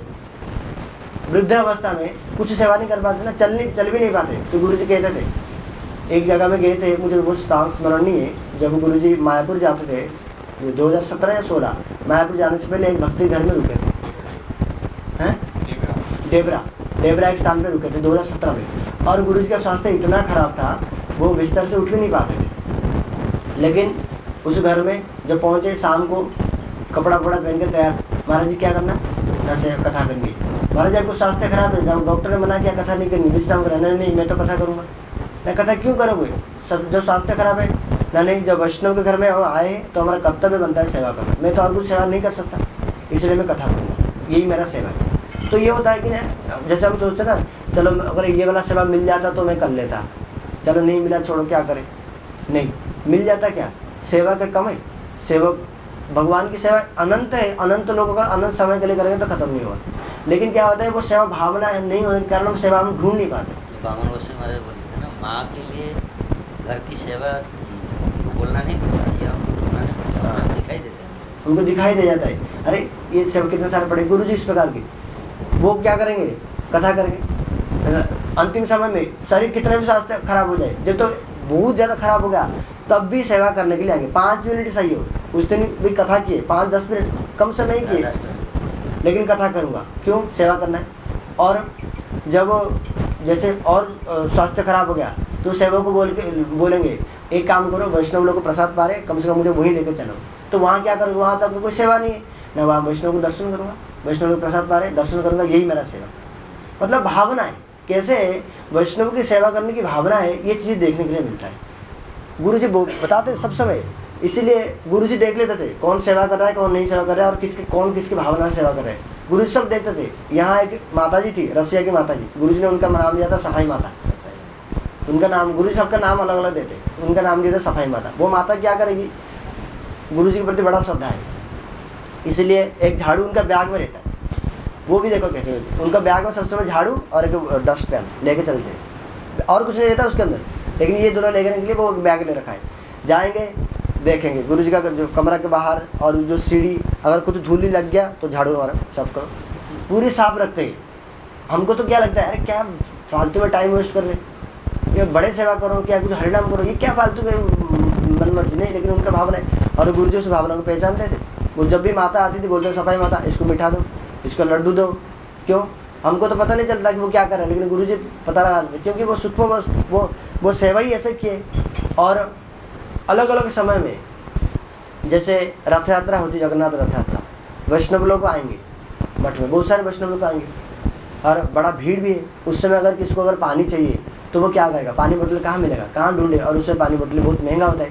तो गुरु जी क्या करते हैं, जो पानी बोतल आता कभी भी जो लोग पीते, वो जो खाली बोतल बच जाता है उसको फेंकते नहीं थे, अपने बेड के नीचे रख लेते। 50-100 बोतल बेड के नीचे मिलेंगे, अरे गंदा हो रहा है बेड, अरे गंदा होने तो क्या करना, लेकिन वो बोतल रख रहे हैं। क्यों रखेंगे, जो लोग वैष्णव लोग आएंगे, किसी को अगर जरूरत पड़ गया तो पानी बोतल दे देंगे, लो ये पानी बोतल ले लो, पानी भर के टैप से पी लेना। कितना सूक्ष्म चीज़ है, इसको हम कभी ध्यान देते कि ये सब चीज़ें रखना है। कुछ भी चीज़ें फेंकते नहीं थे, कुछ न सारे चीज़ें रखते थे। और एक एक पैसा जो आता था सेवा के लिए, उसको भी संभाल के रखते थे, ये गुरु जी की सेवा के लिए आया है, इसको रखेंगे। इसीलिए गुरु जी बोलते थे भी बार बार, सेवोन्मुख ही जीवा दो, सेवोन्मुख हो करके जब सेवा करेंगे तब जाके सेवा कहलाएगा, नहीं तो वो काम है।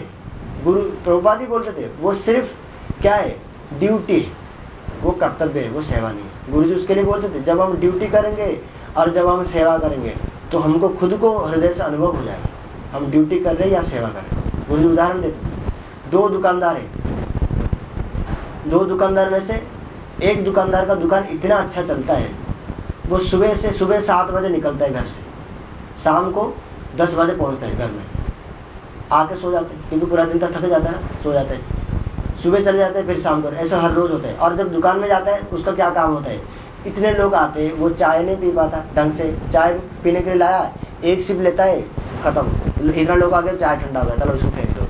सब्जी प्रसाद पाने के लिए प्लेट में लेकर के बैठा, 1 गिलास लिया है, लोग इतने आ गए, उसको भी रहने दो। ना ठीक से खा पाता है, ना ठीक से चाय पी पाता है, ना ठीक से टीवी देख पाता है, ना बच्चों से ठीक से मिल पाता है, ना पत्नी से ठीक से मिल पाता है। और फिर उससे ऊपर क्या होता है, इतने सारे लोग भीड़ लगाए रहते हैं, तो लोग बोलते हैं हम इतना समय क्यों खड़े होंगे, हम जा रहे हैं। बोलते हैं भैया आप थोड़ा सा रुक जाओ, अभी आगे वाले लोग ले रहे हैं, आप 2 मिनट के बाद ले लेंगे, क्षमा करना, क्या करें, छोटा दुकान है इसलिए आप मुझे क्षमा करना। ऐसे हाथ पैर जोड़ करके करता है। दूसरे दुकानदार है,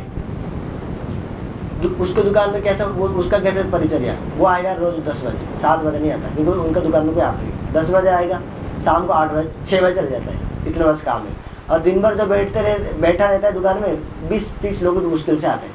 कभी कभी आते हैं, चाय बड़ी अच्छी तरह से पीता है, खाना बड़ा अच्छी तरह से खाता है, टीवी पूरा दिन देखता रहता है। कोई अगर आए कुछ अगर बोल दिया, चलो निकलो यहाँ से, दूसरे दुकान में जाओ। व्यवहार भी अच्छा नहीं करता, नहीं व्यवहार तो नहीं, व्यवहार के बाद तो गुरुजी बोले नहीं, लेकिन टीवी अच्छे से देखता है, चाय भी पी लेता है, प्रसाद भी बड़ा अच्छे से पा लेते हैं। सुबह 10 बजे निकलता है, शाम को 6 बजे आ जाते हैं। पूरा दिन बच्चों के पास रहने का टाइम है, और स्त्री के पत्नी के पास रहने का टाइम है, सब कुछ ठीक है। लेकिन बोले ये जो 2 दुकानदार होंगे, पहला जो सुबह से शाम तक सांस भी नहीं ले पाता, दूसरा जो 6 बजे आता है, शाम को जाता है। दोनों दुकानदारों में से खुशी कौन होगा, सुखी कौन होंगे दोनों में से, समझे पर प्रश्न? दोनों दुकानदार में से खुश कौन होंगे, कौन? जो 10 बजे आता है, शाम को जाता है 6 बजे, क्योंकि टेंशन फ्री है कि नहीं, श्यामानंद सही है कि नहीं? कौन है? जो पहला वाला व्यक्ति 7 बजे आता है सुबह, रात को 10 बजे जाता है। अरे क्यों सुखी होगा? सुबह से शाम तक सांस नहीं ले पाता, कि सुखी क्यों होगा? इसलिए होगा वो जिस पर्पज से दुकान खुला था, उस पर्पज उसका सफल हो रहा है। लेकिन दूसरा वाला व्यक्ति क्या है, जिस पर्पज से दुकान खुला था वो सफल नहीं हो रहा है, इसलिए दुखी हो जाएगा। लेकिन गुरुजी बोलते थे और एक बात है, जो पहला दुकानदार है उसके दुकान में जो लोग काम करते हैं वो भी उतनी ही तनख्वाह लेते हैं, 10,000 महीने में मान लो। जो दूसरा दुकानदार है उस दुकान में जो काम करते हैं वो भी उतने ही तनख्वाह लेते हैं, 10,000। तो जो यहाँ नौकर है, जो नौकरी करेंगे, दोनों नौकर में से कौन नौकर सुखी होगा? पहला दुकानदार वाला का नौकर या दूसरे वाला का? दूसरे वाला का। क्यों? काम कम मिल रहा है, पैसा तो उतना ही मिल रहा है लेकिन काम कम है ना, टेंशन फ्री।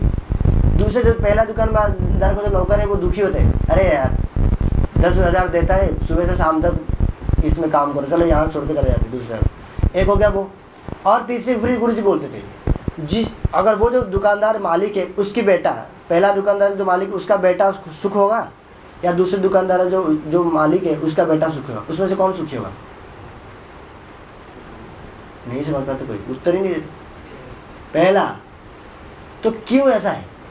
पहला दुकानदार वाला का बेटा क्यों सुखी होगा? क्योंकि अपना दुकान है, हमारा दुकान है, हमारा दुकान में बड़ा अच्छा बिजनेस होता है, इसलिए सुखी होगा। दूसरे वाला सुखी नहीं होगा। और जो मालिक है वो क्यों सुखी हुआ था? क्योंकि मेरा उद्देश्य सफल हो रहा है। उसी प्रकार के गुरुजी बोलते थे, हम लोग मठ में आए, हमारा क्या उद्देश्य है? यहाँ सोना, खाना, अच्छे कपड़ा पहनना, क्या करना? यहाँ तक कि हरिनाम करना नहीं, यहाँ तक कि ब्रह्मचर्य पालन करना नहीं। गुरुजी बोलते थे उद्देश्य क्या है? वैष्णव सेवा करना। श्रील भक्ति सारंग गोस्वामी महाराज जी के विषय में गुरुजी बोलते थे, बोले श्रील भक्ति सारंग गोस्वामी महाराज जी बोलते थे, अगर भगवान की सेवा करना होता, अगर हरिनाम कीर्तन करना होता, अगर मुझे ब्रह्मचर्य पालन करता, जो भी करना होता, मैं घर में सब कुछ कर सकता था। घर में ठाकुर जी कर सकते, लेकिन घर में वैष्णव नहीं है, वैष्णव की सेवा हम नहीं कर सकते। इसी उद्देश्य से हम यहाँ आए मठ में। जब हमको कैसे पता चलेगा कि वास्तविक रूप में हमारा मठवास हो रहा है या नहीं हो रहा है? जितना हमको अधिक सेवा मिलता जाएगा उतना अगर हम हमारे हृदय में अगर अधिक प्रसन्नता आता जाएगा। गुरुजी बोलते थे इसका अर्थ क्या है? हमारा उद्देश्य सफल हो रहा है। हमने वैष्णव सेवा करने के लिए ही आए थे घर बार छोड़ के, और किसी उद्देश्य नहीं आए थे, और वो उद्देश्य हमारा सफल हो रहा है, तो क्या होगा? खुशी आ जाएगी। लेकिन वो किसका आएगा? जो मालिक है। मालिक तो गुरुदेव है, लेकिन हम गुरुदेव का अगर बेटा होंगे, अगर हम मानेंगे कि वो हमारे पिताजी है, हम उनके बेटा है, तो हमारा भी खुशी होगा हृदय से। लेकिन हम अगर ये वाला भावना रहा है कि हम नौकर हैं, मैं मठ में रहूँगा, मैं यहाँ क्यों रहता हूँ? क्योंकि ये लोग खाने के लिए देते हैं, यहाँ सोने के लिए देते हैं, सब जगह में देते हैं, यहाँ भी देते हैं, इसीलिए मैं मठ में रहता हूँ। यहाँ अगर ज़्यादा सेवा करवाए, यहाँ छोड़े, दूसरी जगह में जाऊँ, क्योंकि इतने फालतू में मेरा मठ थोड़ी ना है, मैं क्यों करूँ इतना सेवा? अगर ऐसा भावना से सेवा किए तो क्या होगा? नौकर बन गए। और नौकर को क्या मिलेगा? गुरुजी बोलते थे नौकर को क्या मिलेगा? दुखी मिलेगा। ज़्यादा सेवा बढ़ गया तो दुखी मिलेगा, कम सेवा मिल गया तो खुशी हो जाएगा, क्योंकि उसका उद्देश्य नहीं है सेवा करना, उसका उद्देश्य है पैसा कमाना। इसलिए हमारा अगर उद्देश्य ये है, हम यहाँ आके मौज मारेंगे, कम सेवा करेंगे, छुप जाएंगे, सेवा आ जाए तो छुप जाएंगे कहीं, तो फिर क्या होगा? हमारा उद्देश्य सफल नहीं होगा। और दूसरा गुरुजी बोलते थे, जो नौकर है, नौकर को मालिक कितना पैसा देता है? 8 घंटे काम करते हैं नौकर, 8 नहीं, सुबह 7 से लेकर रात को 10 बजे तक, कितना हो गया? 12 घंटे, 10,000 रुपये देता है, ज़्यादा से ज़्यादा 12,000 दे देगा। लेकिन अपना बेटा को क्या देगा? बेटा को क्या देगा? सक्सेसर है बेटा। वो जो दुकानदार है, वो दुकान का मालिक कौन है? बेटा ही है, देखा जाए तो बेटा। लेकिन एक दिन भी नहीं आता दुकान में, आता ही नहीं, लेकिन भावना है ये हमारा दुकान है, ये मेरे पिताजी है। इसीलिए हम अगर मानते हैं कि गुरुवर्ग हमारे पिताजी है, हम उनके बेटे हैं, चाहे हम सेवा नहीं कर पाते, ऐसा नहीं कि वो जो बेटा है वो जानबूझ के सेवा नहीं करता, उसको टाइम नहीं मिल पाता, इसीलिए वो सेवा नहीं करता, लेकिन उसकी इच्छा। इसीलिए हम अगर मानते हैं कि ये हमारा मठ है, ये हमारे है, हमारे गुरुदेव के स्थान है, ये हमारा है, चाहे हम सेवा नहीं कर पाते किसी कारणवश, लेकिन तब भी जो गुरुदेव का संपत्ति है वो हमें देंगे। गुरुदेव का क्या संपत्ति है? धन पैसा। गुरुदेव का संपत्ति है, गुरुजी बोल रहे थे गुरुदेव के विषय में, उनका संपत्ति क्या है? राधा दास्यम, राधा रानी के चरण के जो दासी बनना, ये उनका संपत्ति है, वो हमें देंगे। लेकिन अगर ड्यूटी करेंगे यहाँ, तो क्या मिलेगा? बड़ा अच्छा खाने के लिए मिलेगा, बड़ा प्रतिष्ठा मिलेगा, कपड़े मिलेंगे, बस इतनी, और उससे ज़्यादा नहीं। इसीलिए हमें ये समझ लेना चाहिए कि हम नौकर बनना चाहते हैं या हम बेटा बनना चाहते हैं। अगर हम बेटा बन जाएंगे, अगर ऐसा भावना कर लिए, तो कितने भी कष्ट पड़ जाए खुशी होगी, कभी दुखी नहीं होगी। गुरुजी कभी भी अपने जीवन में खुशी नहीं, दुखी नहीं हुए। हम सुने थे ना अभी कैसे भावना है। नरसिंहपल्ली गए, सुबह से 7 बजे गए, रात को 12 बजे आके पहुँचे, 5 घंटे ट्रेन में जाना, 5 घंटे आना, वहाँ प्रसाद बनाना, सब कुछ करना, पानी भी नहीं पिए, वहाँ मठ में आके पहुँचे, उनके लिए कुछ नहीं रखा हुआ था, तब वो दुखी नहीं हो रहे, खुशी हो रहे, क्योंकि उद्देश्य सफल हो रहा है। इनका उद्देश्य सेवा करनी है, उद्देश्य मुझे खाना पीना का नहीं है। इसीलिए बोल रहे हैं कि मेरा तो बड़ा सौभाग्य है, आज मैं तो नरसिंह देव की कृपा से मेरा निर्जला नरसिंह चतुर्दशी हो गया, कल मैं नरसिंह देव की खीर से पारण करूँगा, कितना सौभाग्य मेरा। और जब एक बार उनको ऐसे भी गुरु जी को हुआ था, वो राजीव प्रभु ने जो बताए, जब उनको चिकन पॉक्स हो गया था, चैतन्य चरितामृत पढ़ रहे, बोले बड़ा सौभाग्य है मेरा, क्यों, सब समय सेवा में व्यस्त रहता हूँ, इसीलिए मुझे ग्रंथ पढ़ने का समय नहीं मिल पाता, बड़ा सौभाग्य। अब क्या सेवा करनी है मुझे, चिकन पॉक्स हो जाए सेवा ही करनी है, क्या सेवा, शास्त्र पढ़ूंगा, शास्त्र पढ़ने से सिद्धांत सीखूंगा, अपने जीवन में आचरण करूंगा, दूसरों को सिखाऊंगा, सेवा भी लेकिन करनी है और सबसे पॉजिटिव देखनी है। चाहे चिकन पॉक्स हो गया, अगर हम हमारे अगर बात देखें तो क्या हम कर सकते हैं ऐसे, और नहीं भी हो सकता है, जानबूझ जबरदस्ती करने पर भी होगा नहीं, लेकिन अगर देखें चिकन पॉक्स हो गया लेकिन तब भी सोच रहे कि मैं कैसे सेवा करूँ, उसमें अभिष्ट है। और गुरु जी बोलते थे उसमें अभिष्टता होने के कारण मेरा क्या हुआ, मुझे 1% नहीं पता चला मुझे कब चिकन पॉक्स हो रहा है, दर्द हो रहा है, बाकी जो आसपास में जो लोग हैं वो हुआ हो रहे, लेकिन मुझे पता ही नहीं चला, मैं अपना ग्रंथ पढ़ता जा रहा हूँ, अरे सुजग मिल गया सेवा। तो ये होता है, ये भावना है, ये कार्य प्रधान नहीं है। महाराज जी बार बार बोलते हैं ना, जो भक्ति है वो कर्म प्रधान नहीं है, वो भाव प्रधान है। भक्ति आत्मा की वृत्ति है, शरीर की वृत्ति नहीं है। इसलिए आत्मा का वृत्ति क्या है, हम कितना भावना से सेवा करते हैं ये फर्क पड़ता है, हम कितना ज़्यादा सेवा करते हैं ये नहीं फर्क पड़ता। हाय मैं तो 4 बार आज सेवा कर दी, हाँ, सफलता विफलता को नजर नहीं देते। यहाँ तक कि कितने चीज़ें गुरु जी बताते थे, और ऐसे बताते थे, ये सब मतलब मैं तो यही चाहता हूँ जैसे सचमुच सब लोग गुरुदेव की कथा, श्रील भक्ति विज्ञान नारायण गोसाई महाराज जी कथा और श्रील भक्ति विज्ञान भारती गोसाई महाराज जी, ये दोनों कथा तो सुननी चाहिए। अगर हम लोग को जैसे अगर सचमुच हम लोग अगर भगवान को भजन करना चाहते हैं, आगे बढ़ने चाहते हैं, तो ये जो कथा है के बिना हम आगे नहीं बढ़ सकते। सचमुच इतना उत्साह मिलता है उस कथा को सुन करके, और इतना चीज़ें क्लियर होता है, एक से एक छोटे से छोटे चीज़ें क्लियर हो जाते हैं।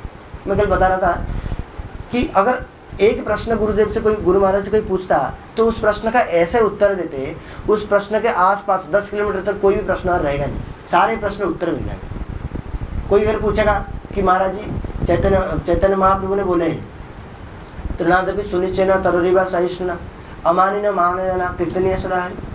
महाप्रभु ने बोले अगर भगवान के नाम कीर्तन करना चाहते हैं, अपने आप से माला खींचने से होगा नहीं, उसके लिए आप उनको क्या करना, उनको हमारे अंदर कुछ गुण आने चाहिए। क्या गुण, त्रिनादपि सुनिचेना, हमारे अंदर दीनता आनी चाहिए, सहिष्णुता आनी चाहिए, दूसरों को मान देनी चाहिए और खुद अमानी होनी चाहिए। तो ये सारी चीज़ आएगा कैसे, पहला चीज़ तीनों को बात छोड़ो, पहला वाला जो गुण है, हम दिन कैसे बने।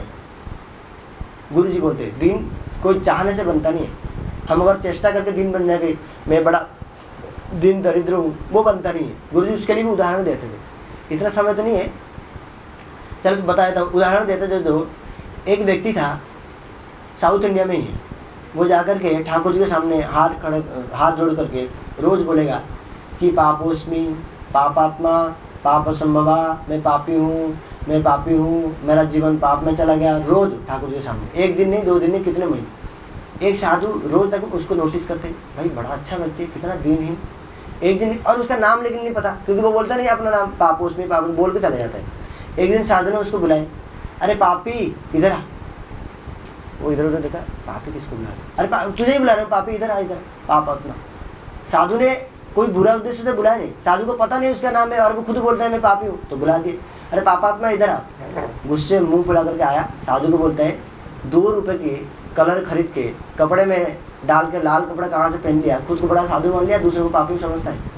भाई मैं क्या किया ना, क्या मैं क्या किया, मैं पापी दिखता हूँ आपको, पापात्मा क्या, मेरा कोई नाम नहीं है ना भाई, मैं तुझे तो जानता ही नहीं हूँ, मैं तो आपको जानता ही नहीं हूँ, मैं आपका नाम कैसे पता चलेगा। लेकिन मैं आपको कितना दिनों से देखता हूँ, आप ठाकुर जी के सामने बोलते हो कि मैं पापी हूँ, मैं पापात्मा हूँ, मैं पापात्मा हूँ, और मैं तो ये जानता हूँ कि ठाकुर जी के सामने, गुरुजनों के सामने, ब्राह्मणों के सामने, वैष्णवों के सामने कभी कोई झूठ नहीं बोलते। अगर आप बोलते हो इसका मतलब आप हृदय से भी स्वीकार करते हो आप पापी हो। तो मुझे तो ये नहीं पता था कि आप मुंह से ही बोलते थे, आप अंदर से बोलते नहीं थे ना, ऐसा मत बोलना, जब बड़ा साधु दिखा है तो क्या है, दीनता ही है, 1 मिनट का दीनता दिखावा, अंदर से लेकिन कुछ नहीं है। गुरु जी बोलते थे दीनता कोई मैकेनिकल प्रोसेस नहीं है, मैकेनिकल प्रोसेस मतलब बनावटी बना करके दीनता 1 दिन तक बन जाओगे, 2 दिन तक, लेकिन जब असल समय आएगा तब सारे दीनता से निकल के चला जाएगा। तो दीनता के लिए क्या करना चाहिए, गुरु जी बोलते थे दीनता के लिए प्रोसेस है, साधु श्रेष्ठ साधु संग करो, श्रेष्ठ व्यक्ति का संग करो, तब दीनता, निज अपने से नीच नहीं, अपने समझ का नहीं। इसलिए गुरु जी भी ये इसलिए बोलते थे ना, किसी ने बोले कि अपने जो समझकर व्यक्ति उनके साथ ज़्यादा घुल मिल कर रहना नहीं चाहिए। सब समय चेष्टा ये करनी चाहिए श्रेष्ठ व्यक्ति के संग किया जाए। उससे क्या होगा, हृदय में दीनता स्वाभाविक आएगा। गुरु जी बोलते थे उदाहरण, अगर कोई व्यक्ति अपना बेटा के पास खड़ा है तो क्या बोलेगा वो स्वयं को, मैं क्या हूँ, बाप हूँ, ये मेरा बेटा है, मैं बड़ा हूँ, ये छोटा है, ये तो बोलेगा। लेकिन वही व्यक्ति अगर अपना बाप के पास खड़ा है वो क्या बोलेगा, बोलेगा मैं बाप हूँ, क्या बोलेगा, मैं बेटा हूँ, ये मेरा बाप है। अपने आप से छोटा मान जाता है ना खुद को। तो ये फर्क होता है, हम किसके पास खड़े हैं, हम किसका संग कर रहे हैं, फर्क पड़ता है। हमारे अंदर में हम लोग कितना दीनहीन है, फर्क पड़ता है कि हम लोग कितना संग कर रहे हैं। गुरु जी बोलते हैं अगर दिन तक कोई दिन ही नहीं बनना चाहे तो क्या करे, श्रेष्ठ साधु संग करो। संग कैसे किया जाए, संग करो सेवा से। सेवा कैसे करो, सेवा के लिए गुण देखो, ऐसे बोलते थे। मतलब देखो कितने सारी चीज़ें क्लियर हो गया। संग कैसे करें, उसी प्रश्न एक ही था, दिन कैसे बना जाए, लेकिन उस प्रश्न को रिलेटेड अलग अलग उत्तर देगी। दिन कैसे बने, श्रेष्ठ साधु संग करो। साधुओं के संग कैसे करें, पास में रह के संग करेंगे, हाथ पैर दबा देंगे संग करेंगे, सेवा से, सेवनमुखी होकर सेवा से, सेवा करने से संग होगा। सेवा कैसे करेंगे, हर किसी की सेवा कर लेंगे, नहीं करते। जिनके अंदर हम गुण देखते हैं उनकी सेवा कर सकते हैं। गुण देखो तब सेवा करोगे, तो कितना प्रश्न क्लियर हो गया। ऐसा उनकी कथा, और खाली कथा, जीवन में एक एक मुहूर्त में एक एक क्रियाएं चलते हैं, सोते हैं, उठते हैं, बैठते हैं, शास्त्र के अनुसार, गुरुवरों के विचार के अनुसार। हर चीज़ में अगर नोटिस किया जाए तो विचार है, कुछ भी चीज़ें करते हैं। तो इसलिए उनका जीवन ही आदर्शमय है। उनका जैसे बोलते हैं ना कि कृष्ण कृपा मूर्ति, वो है आदर्श की मूर्ति। कुछ भी करते हैं, कुछ भी बोलते हैं, कुछ भी करते हैं, सब आदर्शमय। सेवा, और जैसे बोलते हैं ना, राजीव प्रभु बता रहे थे कि सेवा कैसे किए, हृदय के भावना को समझ के सेवा की। यही होता है। जब गुरुजी बोलते थे जब आप प्रीतिपूर्वक सेवा आप करोगे तो आपको ऑटोमेटिकली आपके सेवा वस्तु का जो हृदय वो पता लग जाएगा। क्योंकि क्या है कि ये भक्ति राज्य में ऐसा कुछ, ये हमारा अवरोह पंथ है, ये आरोप पंथा नहीं। हम लोग को चाह करके अपने ओर से कुछ कर लेंगे ऐसा होता नहीं। वो जब करवाएंगे हमसे वो होगा, जब तब जाकर हम कर पाएंगे। जैसे नमकीन से बोलते हैं हम लोग हरिनाम कर लेंगे, घिस लूंगा मैं, वो होगा नहीं। हरिनाम प्रभु कृपा करके मेरे जीवा के ऊपर आकर आविर्भाव हो गए तब जाकर हो जाएगा। अगर एक भी हो गया उस हरिनाम, अभी 1 लाख हरिनाम से करोड़ों गुना श्रेष्ठ है, अगर एक भी हो गया। लेकिन वो होने के लिए हमको सेवनमुखी बनना पड़ेगा। जब हरिनाम प्रभु देखेंगे कि सचमुच ये व्यक्ति हरिनाम करना चाहता है, सचमुच ये मुझे मेरी सेवा करना चाहता है, तब जाके वो आएंगे। नहीं तो उनकी सेवा करने के लिए लाखों करोड़ों लोग वो हमारे पास क्यों आएंगे, टाइम क्यों वेस्ट करेंगे। अगर वो सचमुच देखेंगे ये व्यक्ति सेवा करना चाहता है तो क्या आएंगे, वो हमारा सेवा ग्रहण करेंगे। नहीं तो नहीं, हम कितना भी प्रयास कर ले। इसलिए गुरु जी की ऐसे आदर्श, हृदय को समझ, बोलना नहीं पड़ता उनको। गुरु जी बोलते थे अपने जीवन में। एक बार क्या हुआ, गुरु जी को परम गुरु महाराज जी कुछ काम दिए थे। उस समय गुरु महाराज जी बड़े नया थे मठ में, मतलब बहुत दिन नहीं हुआ था। तो परम गुरु महाराज जी कुछ काम दिए थे गुरु महाराज जी को। गुरु महाराज जी उस काम को करके आ गए। मानो कि कंस्ट्रक्शन देखने के लिए गए थे कि कंस्ट्रक्शन हो गया, वो लोग लेबर लोग काम करें ना, हाँ काम करें। कितने लोग थे, नहीं तो गुरु जी मुझे तो पता नहीं, मैं तो गिना नहीं, आपने पता नहीं था। तो परम गुरु महाराज जी गुरु जी को उदाहरण बताए। बोले देखो, एक व्यक्ति था, एक राजा था, वो अपना जो मंत्री थे उनको बहुत तनख्वाह देता था। मानो कि महीने में लाखों रुपए देता था। अरे मंत्री लोग क्या करते थे, एसी रूम में बैठ करके कागज काम करते थे, बैठ करके ज़्यादा कष्ट नहीं करते। और थे राजा के कुछ मजदूर थे, वो लोग जैसे मिट्टी का काम हो गया, पत्थर उठाना हो गया, ये सब काम करते थे। दिन में 12-14 घंटे करते थे। मजदूरों को देता था राजा 10,000। मजदूरों के मन में दुख, अरे सारे काम तो हम करते, मिट्टी उठाना जो कुछ करना तो हम करते, वो तो सिर्फ हमको आदेश देते मंत्री लोगों ने। लेकिन तब भी उनको 1 लाख रुपए तनख्वाह, हमें 10,000 तनख्वाह क्यों? ये मतलब ऐसा पार्शियलिटी क्यों रहा था? जब सेवा हम ज़्यादा करते तो हमको ज़्यादा मिलनी चाहिए, कम से कम सामान तो दे दो, हमें कम उनको ज़्यादा, ऐसा क्यों? जब राजा का काम में बात पहुंचा तो राजा ने बोला इनको समझाना नहीं, इनको प्रैक्टिकल दिखाना। क्या प्रैक्टिकल दिखाना? एक दिन एक जगह में राजा का एक राज्य में एक कुतिया ने जन्म लिया था, बच्चे कुछ कितना सारे। तो राजा ने क्या किया, वो जो मजदूर थे उनको बुलाया, बोले एक काम करो, एक ना उस स्थान अमुक स्थान पर एक कुतिया ने बच्चा पैदा किया है, आप जाओ देख कर क्या। ठीक है, चलो देखने के लिए आ गए। जब आगे पहुँच गए तो पूछा, कुतिया ने बच्चा पैदा किया था ना? हाँ राजा, बच्चा पैदा किया था। वो कौन सा स्थान है? नहीं, ये वाला स्थान है। और जो बच्चा पैदा किया था वो जो मकान है, वो मकान कौन सा मंजिल में? पहला मंजिल, दूसरी मंजिल, तीसरी मंजिल, ये तो पता नहीं।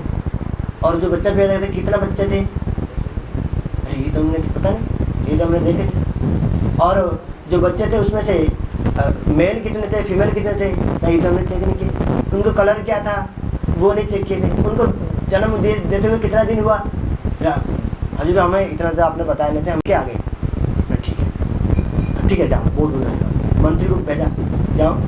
तो वो बच्चा पैदा किए थे, बोला नहीं, बोला उस स्थान पर कोई बोला है, मतलब कुछ प्राणी ने कुछ जन्म दिया है, एक बार देख करके आ जाना। तो वो गया, मंत्री ने देख करके आ गया। मंत्री को पूछा कौन जन्म दिया है? ना महाराज वो एक कुतिया ने बच्चा दिया है, और वो कुतिया इतना बच्चा दिया है, इतने मंजिल पर है, वो बच्चों उसमें से इतना मेल है, इतने फीमेल है, और उनका कलर ऐसे है, इतना दिन हो गया जन्म देगी। अभी वो जो राजा थे वो मजदूरों को भी बुलाया, मंत्री को बुलाया, बैठो। मैं क्यों तनख्वाह अलग देता हूँ अब समझो। आप लोगों को मैंने भेजा था, बच्चा पैदा किया, मैंने एक उत्तर दे दिया था, कुतिया ने बच्चा दिया है, आप जाओ देख के आओ। आपने सिर्फ देख के ही आ गए, आपको बोला तो देख के ही आओ, आप बस नज़र डाल के आ गए। इनको मैंने बोला भी नहीं था कुतिया ने बच्चा दिया है, बोला था कोई प्राणी कुछ दिया, जन्म बच्चा दिया है। इन्होंने गए, गिने कितना दिन हुआ, एकदम डिटेल्स बताए। तो इनको क्यों तनख्वाह नहीं मिलेगा ज़्यादा, आपको क्यों तनख्वाह मिलेगा? इसीलिए गुरुजी बोलते, परम गुरुजी बोलते हैं, जो सेवक होता है उसका दिमाग चारों ओर से चलता है। ऐसा नहीं कि जो काम कर दिया वही करके आ गया, नहीं। सेवा करने के लिए जाओगे मतलब चारों ओर से घूमेगा, क्या क्या सेवा और कर सकता हूँ मैं। गुरुजी नहीं बोले तो क्या हुआ, परम गुरु महाराज जी ने गुरुजी को बोले थे ना 2 लाइन बनाओ, तो 2 लाइन बनाए बोलने के लिए, तो क्या हो गया, गुरुजी ने बोले मतलब 2 लाइन ही बनाऊंगा, मेरा अपना कोई बुद्धि नहीं है, मैं तो फील्ड पर मैं ही खड़ा हूँ ना। यद्यपि गुरु महाराज जी ने उसमें ये भावना की, यद्यपि गुरुजी अंतर्जामी है, लेकिन क्या पता मेरे परीक्षा लेते होंगे, इसीलिए क्या करूँगा, मैं अपना पूरा बेस्ट दूंगा। फील्ड पर तो मैं जब खड़ा हूँ तो मुझे पता है यहाँ जो सिचुएशन है, क्या सिचुएशन है। बहुत सारे लोग हैं 2 लाइन से होगा नहीं, इसलिए गुरुजी के हृदय को जान करके वास्तविक रूप में क्या 3 लाइन बनाए, उसमें से क्या गुरु महाराज जी क्या प्रसन्न हुए? प्रसन्न नहीं हुए, आज्ञा उल्लंघन हुआ नहीं वास्तविक रूप में। और एक बार ऐसा हुआ ब्रजमंडल परिक्रमा में, उस समय चैतन्य गौड़ीय मठ बना नहीं था, इसलिए परिक्रमा में टेंट लगता था, तंबू लगा करके परिक्रमा करते थे, 18-20 कैंप लगता था। और परम गुरु महाराज जी, श्री भक्ति ब्रह्मपुरी गोस्वामी महाराज जी, जो बड़े बड़े प्रभुपति शिष्य थे, वो लोग गेस्ट हाउस में रुकते थे। तो एक बार क्या हुआ, नंदग्राम की परिक्रमा हुआ। नंदग्राम की परिक्रमा होकर के जब वो लोग टांगे से लौटे, टांगे मतलब घोड़े गाड़ी, गाड़ी कार से लौटे, अम्बासडर कार से ही लौटे। जब वापस आ रहे थे, गुरु महाराज जी सेवक सूत्र में थे, श्री भक्ति ब्रह्मपुरी गोस्वामी महाराज जी, श्री भक्ति माधव गोस्वामी महाराज जी, सब लोग लौट रहे थे गेस्ट हाउस के लिए, परिक्रमा खत्म हो गई। रास्ते में क्या हुआ, अम्बासडर कार पंक्चर हो गया, गाड़ी जा नहीं सकता। अब क्या करें, अब गुरु महाराज जी ने, परम गुरु महाराज जी ने बोले देखो एक काम करो, गाड़ी तो खराब हो गया, इसलिए हम लोग टांगे से चले जाते कहाँ, गेस्ट हाउस के लिए। आप क्या करना, इस ड्राइवर यहीं रहे, आप जाओ, इस ड्राइवर को लेकर के जाना, या तेल खत्म हो गया है ना, तेल खत्म हो गया, बोले आप जाओ तेल लेकर के आ जाना, और तेल उसको डलवा करके फिर बाद में अम्बासडर गाड़ी लेके आ जाना, क्योंकि हम लोगों को प्रतीक्षा करने तो लेट हो जाएगा, इसलिए चले जाओ। फिर पैसा कुछ था, गुरु महाराज के पास तो पैसा नहीं था, तो एक पॉलीथीन में पैसा था, परम गुरु महाराज ने पॉलीथीन को जाते जाते गुरु जी के पास फेंक दिया। गुरु जी हाथ पकड़ लिए, ठीक है, उन्होंने टांगे में बैठ के चले गए परम गुरु महाराज जी, श्री भक्ति गोस्वामी महाराज। तो गुरु जी ने बाद में जब पॉलीथीन खोले, देखे कि इसमें पैसा तो है, लेकिन गलती से परम गुरु महाराज जी ने जो गेस्ट हाउस रूम का चाबी था, वो चाबी भी इसके अंदर रह गया था। तो गुरु जी ने बोला तो असुविधा हो गया, क्योंकि अब गुरुदेव अब जाके पहुँचेंगे, टांगे में पहुँच जाएंगे गेस्ट हाउस में।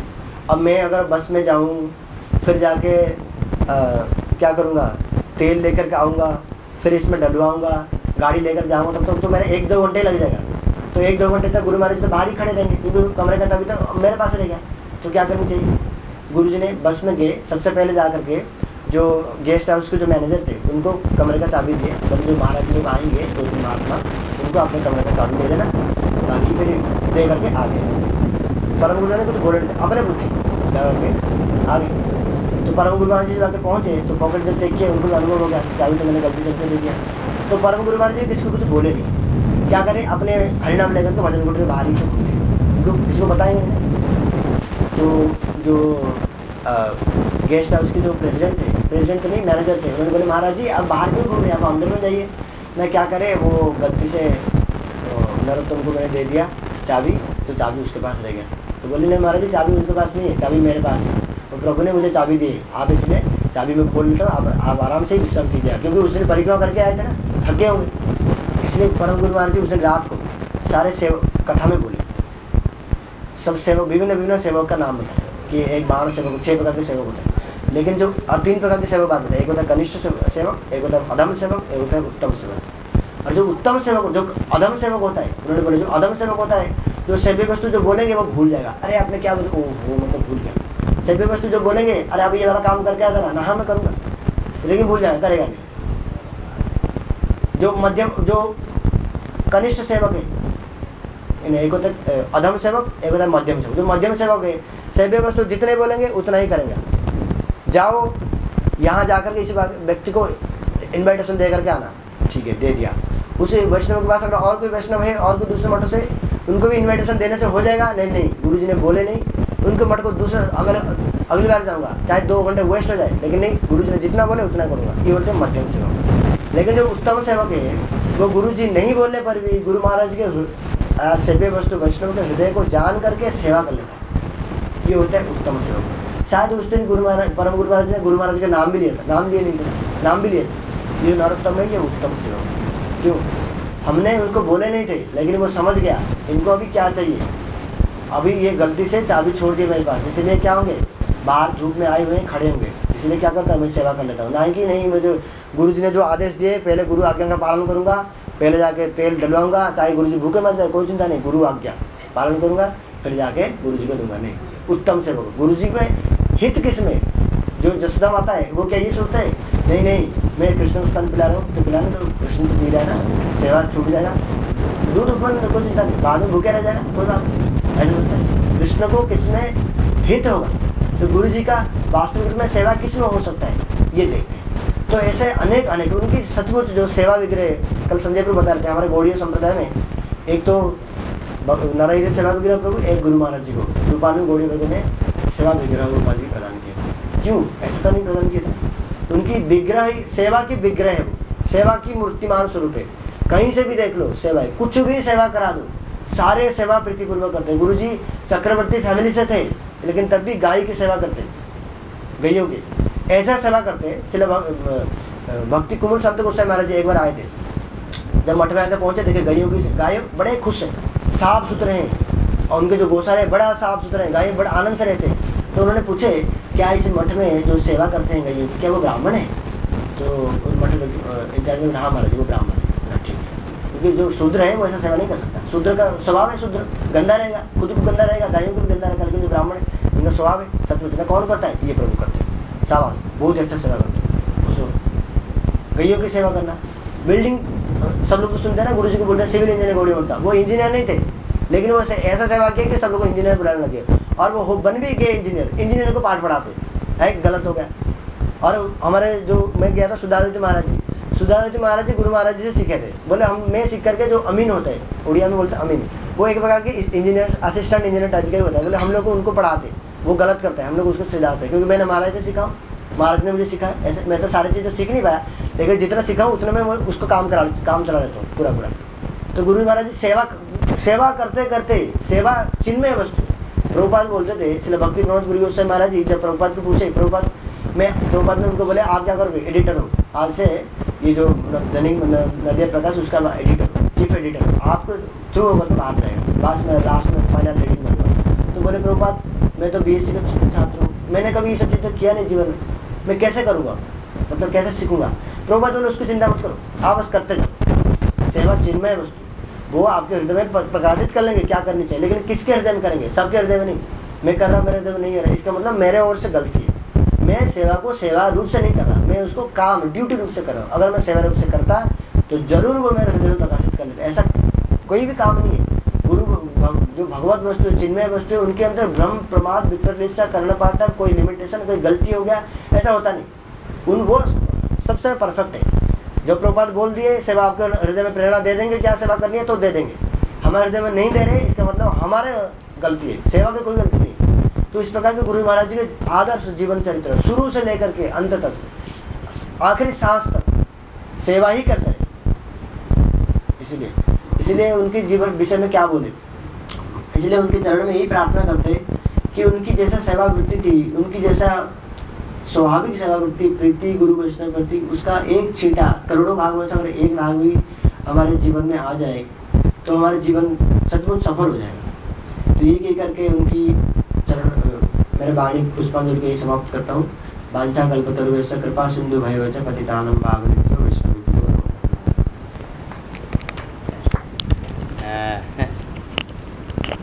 बहुत सुंदर।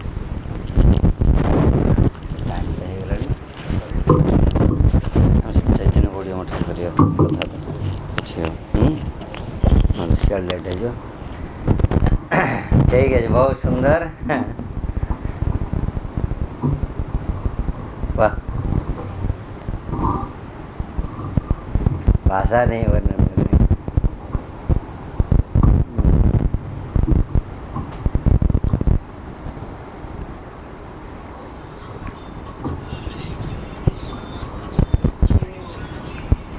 हाँ, महाराज जी की संग से,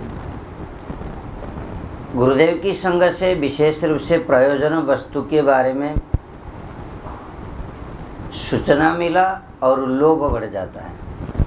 लेकिन महाराज जी की संग से ये बात सही है, अभी जो हमारे रमणी गुरु बता रहे थे कि सेवा जैसा मठ, वैष्णव, मठ की सारी क्रिया, आपके साथ जितने सारे संबंधित परमार्थिक वस्तु, ये सारी चिन्मय है, अप्राकृत है।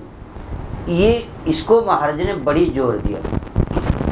और पूर्ण वस्तु ही सेव्य होते हैं और हम सेवक हैं। और केवल प्राकृत इंद्रिय के द्वारा करेंगे तो कभी भी प्राप्त नहीं हो सकते।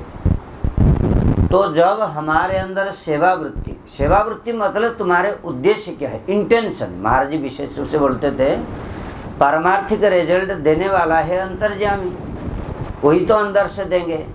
और वो अंदर में बैठे, वो पढ़ते हैं, तो रिजल्ट अगर अंदर वाला देंगे तो हमारे इंटेंशन को समझते हैं। इसलिए सरलता से काम करो, क्वालिफिकेशन नहीं है तो भी सेवा कर लो। कितने से कितने बड़े सेवा हो, मतलब सेवा करने में तुम सक्षम हो जाओगे। लेकिन 1000 क्वालिफिकेशन है लेकिन तुम्हारी इंटेंशन नहीं है तो तुम सेवा नहीं कर पाओगे। तो बड़ी अच्छी है ये सारी चीज़। बार बार मैं तो सोच रहा हूँ इसको, ये अगर रिकॉर्डिंग किसने किया है उसमें है तो उसको उन्होंने महाराज जी की हृदय की बात भी बताया, तो उसको बार बार सुनना चाहिए। अगर मठ में कोई परमार्थ राज्य के कोई सेवक बनना चाहते तो ये बड़ी चीज़ है कि जिस प्रकार वो कथा कभी नहीं सोचना कि ये कथा तो हम बार बार सुन रहे हैं महाराज जी की जो तिथि में, लेकिन बार बार सुनने से क्या होगा, तुम्हारे हृदय में नहीं जाता है। इसलिए बार बार सुनो। सुनते हो, हम सुनने वाला जैसा नहीं सुनते हैं, तो उसमें पग पग में शिक्षा है। तो ये महाराज जी की मतलब जो कथा की निर्यास है, उन्होंने उसी रूप से सेवा करते हैं, इसलिए उनका हृदय प्रकाशित हो। सारी बात एक मैंने देखा कि इसलिए जो वैष्णव की चरण रेणु क्षमा नहीं देते हैं। और एक बात ये बात है कि और पॉजिटिवली एक बात भी सुनने के लिए मिलता है, जो हमारे परम गुरुदेव कहते हैं कि प्रभुपाद की जो भाषा है वो दुर्ग है, वो अंदर है, दुर्ग के अंदर है, लेकिन वो दुर्ग में प्रवेश करने के लिए भी दरवाज़ा है और दरवाजा में प्रहरी है। तो हमको क्या करना पड़ेगा, वो किले में प्रवेश करने के लिए दरवाजा में जो प्रहरी है उनके अनुगत्य करना पड़ेगा। तो इसलिए मैंने देखा कि इसको छोटे बड़े नहीं समझना है। वैष्णव पूरा मठ की परिवेश, हमारे जैसा कहते हैं घर में हम लोग काम नहीं करते, सब्जियाँ मणियाँ होती है, रसोई भी बनता है, खाना भी चलता है, लोग को जीते हैं। मठ में भी वही होता है, लेकिन होने पर भी मठ में सब कुछ चिन्मय वस्तु है। लेकिन जिन्होंने अपना हृदय को प्रस्तुत कर लिया कि मैं सेवक हूँ, और सेवक इनके जड़ जगत के कोई व्यक्ति या कोई वस्तु के नहीं है। हम लोग मठ में पूर्ण वस्तु जिनके द्वारा हमारे कल्याण होगा, और हम पूर्ण वस्तु के सेवक हैं। तो पूर्ण वस्तु कौन है, जो अभावग्रस्त नहीं है। महाराज जी इसलिए दान सेवा हर पल पल में महाराज ने जिस प्रकार वर्णन किए थे, और उन्होंने 10-15 मिनट में भी पूरा अच्छी तरह वर्णन किया। मुझे तो लग रहा है कि इसको कथा को सुनने के बाद महाराज जी के विचार को, महाराज जी की शिक्षा को, महाराज जी की कथा बोलने की जो उद्देश्य को, महाराज जी के जीवन की जो किस प्रकार सेवक होना चाहिए, ये पूरा महाराज जी की नज़र भी ऐसा है। देखो हम लोग सब लोग भी देखते हैं, लेकिन वैष्णव की जो दृष्टिकोण है, उन्होंने किसी वैशिष्ट्य संपन्न है वैष्णव, उनका दृष्टिकोण ऐसा होता था। हमारे गुरुदेव की दृष्टिकोण अलग होती थी, हर समय दृष्टिकोण होती थी जा करके कैसा प्रयोजन वस्तु हमारे क्या है उसमें, लेकिन महाराज जी की दृष्टिकोण होती थी वो प्रयोजन वस्तु में हम कैसे पहुँचे। इसलिए हमने भी एक अनुभव किया है कि जिन्होंने ये दोनों वैष्णव का संग किया, उनकी विचार और वाणी में फर्क है। तो संग मतलब वास्तव में उनके उद्देश्य को जान करके उनके साथ रहा और संग किया।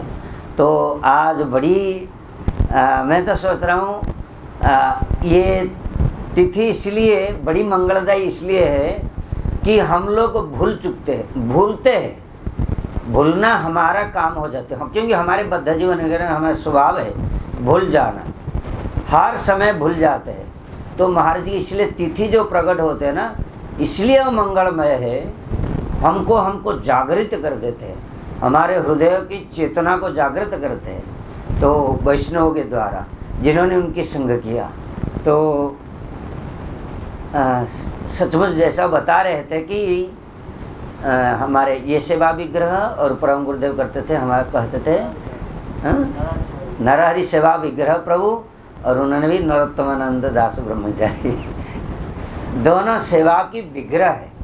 और उसी सेवा विग्रह की सेवा करने की इच्छा हो तो आज जैसा पवित्र तिथि में दिन भर उनकी कथा को ही उनके वैष्णव उनके अनुगत के मुख से सुनना चाहिए। चलो तो अच्छा है, बढ़िया आनंद आया और सब लोग भी स्पर्श किए। तो विशेष रूप से महाराज की जो कथा है, मठ में हम रहते हैं, वॉल्यूंटर और सेवक, ये दोनों में जो अंतर की बात है, बड़ी मतलब इसमें भाषा के द्वारा व्यक्त नहीं कर सकते, बड़ी गंभीर बात है।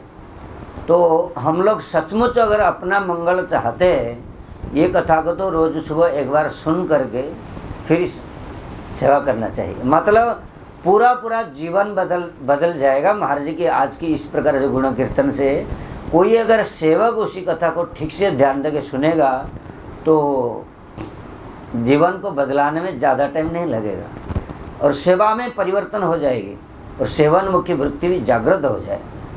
बड़ी आनंद की बात है। मैं तो सोच रहा था ख़त्म नहीं होना चाहिए, उन्होंने ख़त्म कर दिया।